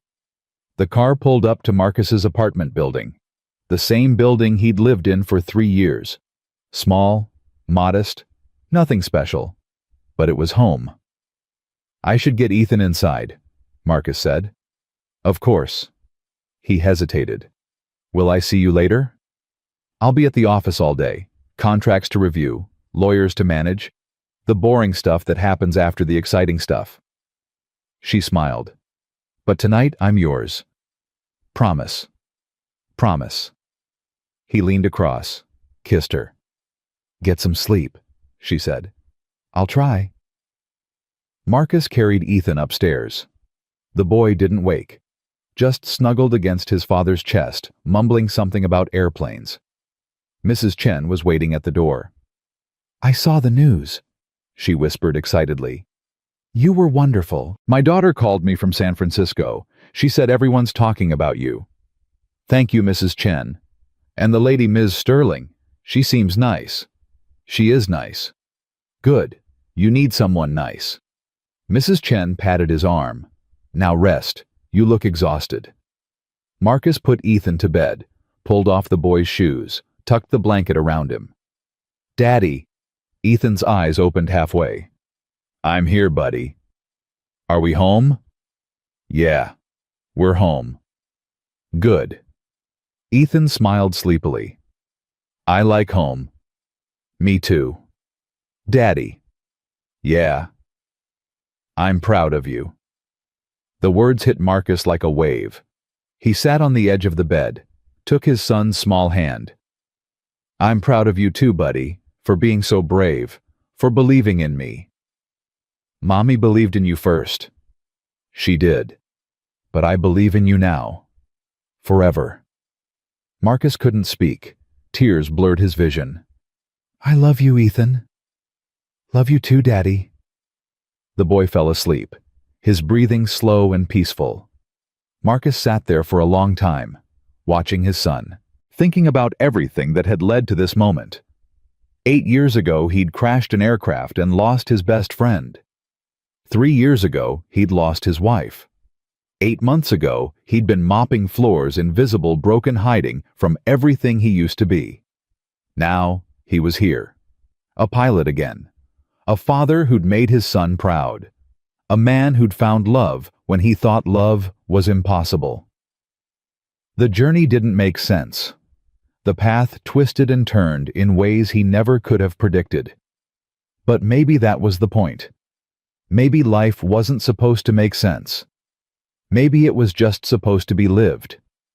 Marcus stood, walked to the window. A plane passed overhead. Red lights blinking against the morning sky. He watched it until it disappeared. Then he went to bed. And for the first time in 8 years, he didn't dream about falling. He dreamed about flying. The weeks that followed were a whirlwind. The contract with Orion Industries was finalized. The numbers still made Marcus's head spin. More money than he'd ever imagined. More security than he'd ever hoped for. But that wasn't what mattered most. What mattered was the letter that arrived one morning. Official letterhead. Formal language. "What is it?" Elena asked. She'd started spending most nights at the apartment. Ethan had stopped asking if they were getting married. He'd simply accepted that Elena was part of their family now. Marcus handed her the letter. She read it. Her eyes widened. "This is from the Air Force." "Yeah. They want to reinstate you. Honorably, full benefits, back pay for the years I was away." Elena looked at him. "How do you feel about that?" Marcus sat down. The letter was just paper, words, but it meant something. "For 8 years I felt like I'd failed them, failed the uniform, failed everything I'd sworn to protect. And now I know I didn't fail. I survived. I came back. And they recognize that." Elena set down the letter, took his hands. "You never failed anyone, Marcus. Least of all Ryan." The name still hurt. Probably always would. But the hurt was different now. Not sharp, not crushing, just present. A scar that had healed but left its mark. "I want to do something," Marcus said. "For him, for his memory." "What?" "A scholarship, for young pilots. Kids who want to fly but can't afford the training. I want to create something in his name." Elena's eyes softened. "That's beautiful. Will you help me?" "Of course." They created the Ryan Torres Memorial Flight Scholarship together. Elena handled the legal structure. Marcus provided the vision. The funding came from his new salary, a significant portion enough to send 5 students through flight school every year. But that wasn't enough. Marcus wanted more, wanted to do more than just write checks. "I want to teach," he told Elena one night. "Not just fly, teach." "Teach what?" "Everything. Flying. Discipline. What it means to carry responsibility for other lives." "Who would you teach?" "Kids like me. Kids who have nothing.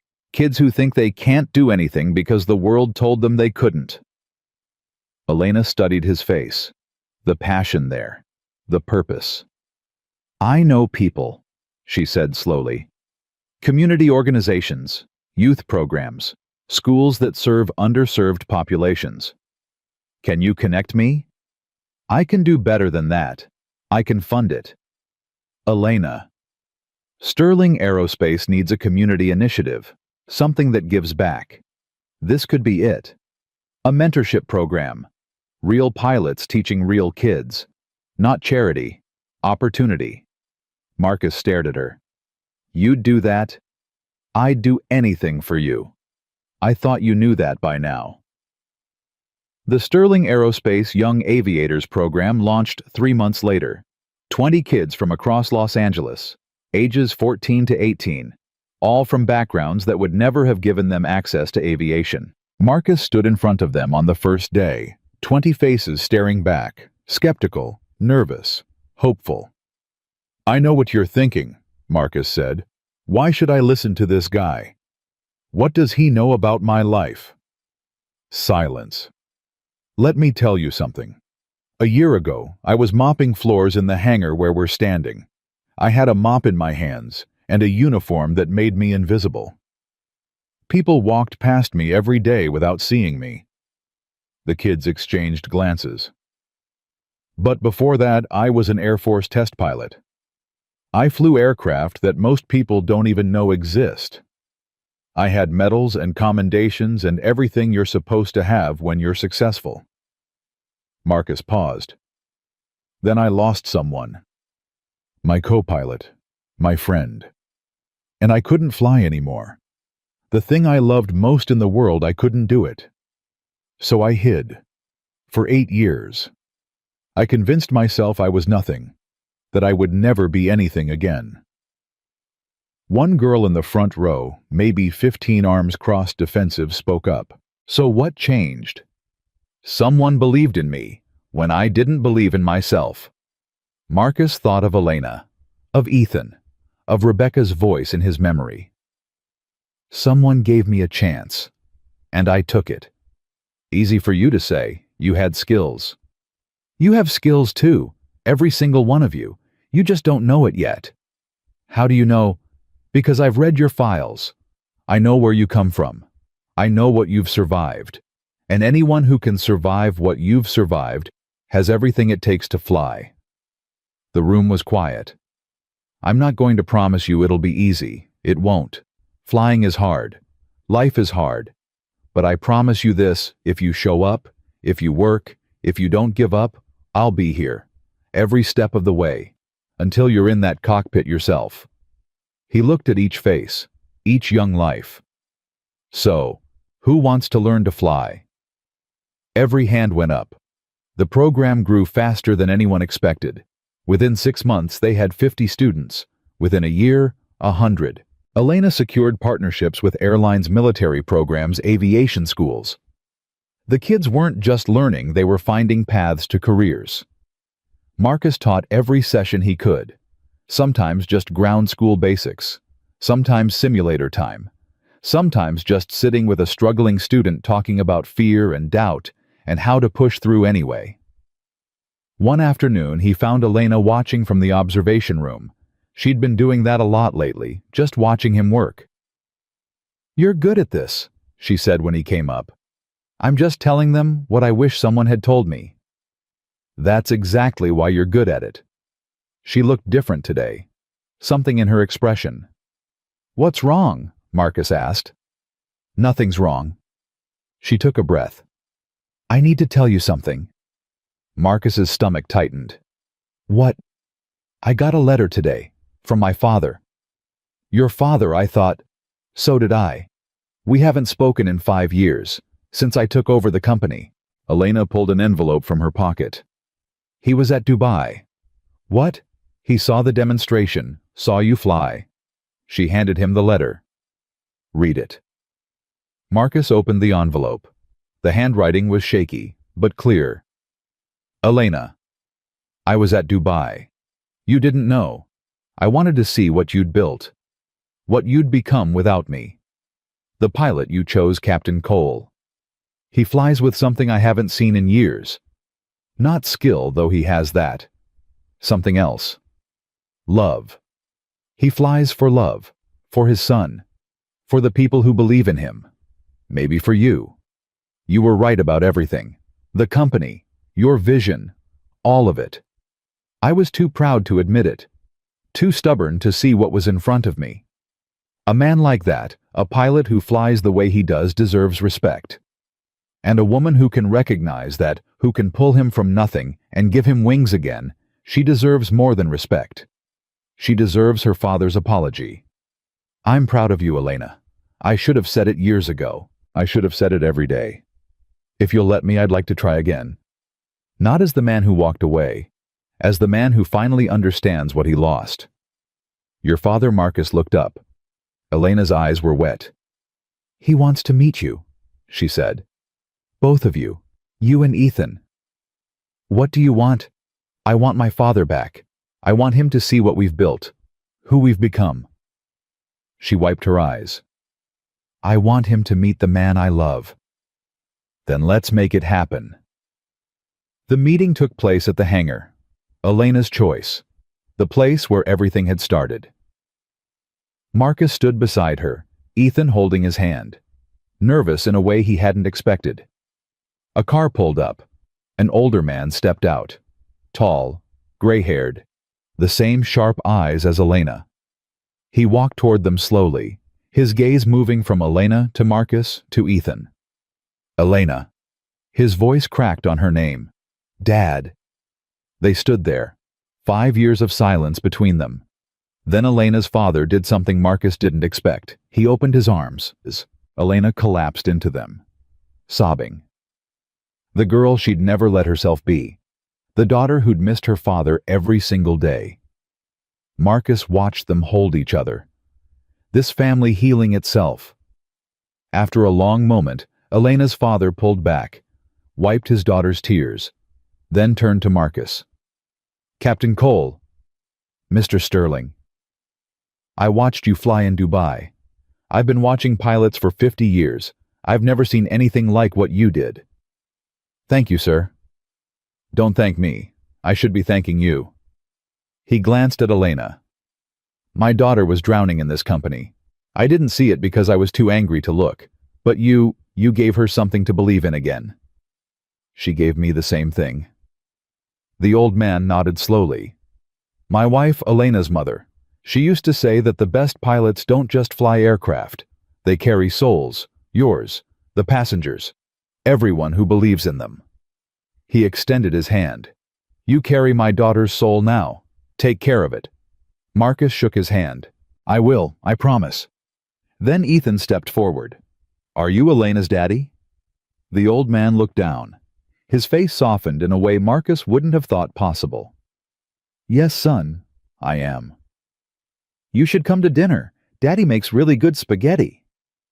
Elena laughed through her tears. "He's right," she said. "You should." Her father smiled. The first genuine smile Marcus had seen from him. "I'd like that." They had dinner that night. All four of them. In Marcus's small apartment. The same apartment where Rebecca's photo still hung on the wall. Elena's father Robert told stories about his flying days. Ethan listened enraptured. Elena sat close to Marcus, her hand in his. It felt like family. After dinner, after Ethan was in bed, after Robert had left with promises to return soon, Elena and Marcus stood at the window. The city stretched below, lights flickering, lives being lived. "Thank you," Elena said. "For what? For tonight. For making my father feel welcome. For everything." "You don't have to thank me." "Yes, I do. Because a year ago I was alone. I had money and power and success, but I was completely alone. And now," she gestured to the apartment, to Ethan's closed door, to the photos on the wall. "Now I have this." "What's this?" "Family." The word hung in the air. Marcus turned to face her. "I've been thinking." "About what?" "About what Ethan keeps saying. About getting married." Elena's breath caught. "Marcus, I know it's fast. I know we've only been together a few months. I know there are 1,000 reasons to wait. Then why are you?" "Because I don't want to wait. I've waited 8 years. I've wasted so much time being afraid, being broken, being invisible." He took her hands. "I don't want to waste any more."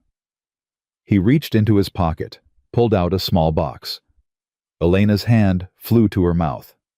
"I bought this 3 weeks ago," Marcus said. "In Dubai. The night before the demonstration. I knew then. I knew that if I survived, if I made it through, I wanted you to be my wife." He opened the box. A simple diamond. Nothing extravagant, but perfect. "Elena Sterling, will you marry me?" Tears streamed down her face. "Yes," she whispered. "Yes, 1,000 times yes." He slid the ring onto her finger. It fit perfectly. She kissed him, deep and long and full of promise. When they pulled apart, a small voice came from the hallway. "I knew it." Ethan came running out. Pajamas, bare feet, the biggest grin Marcus had ever seen. "You're getting married, I told you." He jumped into their arms. All three of them laughing and crying at once. "Can I call her Mom?" Ethan asked. "Please, can I?" Marcus looked at Elena. Her eyes were wide, overwhelmed. "Only if she says yes," Marcus said. Elena knelt down, eye level with Ethan. "I would be honored," she said, "if you wanted to call me that." Ethan threw his arms around her neck. "I love you, Mom." Elena broke, completely. The wall she'd spent her whole life building crumbled in an instant. "I love you too, sweetheart. I love you too." Marcus watched them. His son, his future wife, his family. On the wall, Rebecca's photo smiled down at them. And for a moment, just a moment, Marcus could have sworn he felt her presence. Warm, approving, at peace. Thank you, he thought, for sending them to me. The wedding was small, just close friends. Mrs. Chen, Frank Morrison, Robert Sterling, the students from the Young Aviators program. They held it at the hangar, between the jets, where it had all started. Ethan was the ring bearer. He took the job very seriously. Marcus wore his Air Force dress uniform, the one he'd kept in a box for 8 years. It still fit. Elena wore white, simple, elegant, the most beautiful thing Marcus had ever seen. Frank stood as best man, a surprise to everyone, including Frank himself. "You sure about this?" Frank had asked when Marcus asked him. "I'm just your instructor." "You're the one who brought me back," Marcus said. "Without you, none of this happens." Frank had blinked rapidly, looked away, cleared his throat. "Fine, but I'm not giving a speech." He gave a speech. It was short, gruff, absolutely perfect. "I've trained hundreds of pilots," Frank said, standing before the small crowd. "This one's different. Not because he's the best, though he might be, because he's the bravest. He faced every fear, conquered every demon, and came out the other side still standing." He raised his glass. "To Captain Marcus Cole, and to Elena, may you fly together, always." The crowd raised their glasses. To flying together. The reception was simple. Cake, music, dancing. Ethan insisted on a father-son dance, then a mother-son dance with Elena. Then a dance with all three of them together, which mostly involved Ethan standing on Marcus's feet while they shuffled around. Robert Sterling watched from the sidelines, tears in his eyes. "She's happy," he said to Marcus during a quiet moment. "Genuinely happy. I haven't seen that since her mother was alive. I'll keep her that way." "I know you will." Robert clasped his shoulder. "Welcome to the family, son." The word meant more than Marcus could express.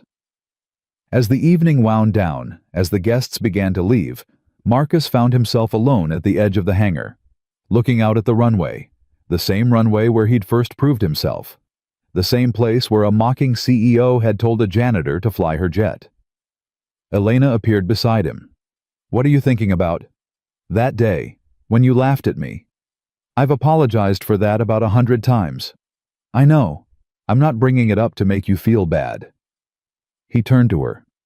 "I'm bringing it up because I'm grateful." "Grateful?"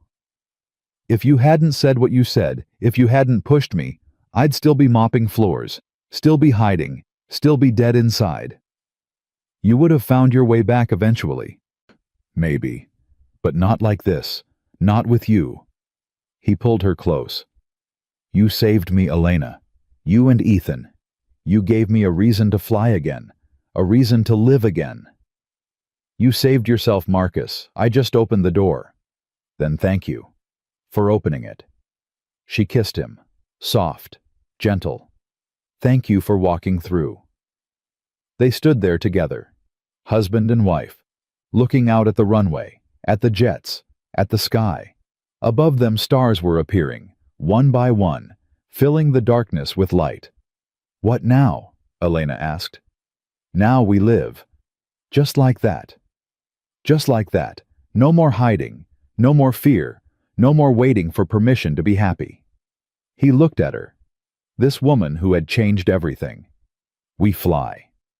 1 year later, Marcus stood in front of the largest graduating class the Young Aviators program had ever had.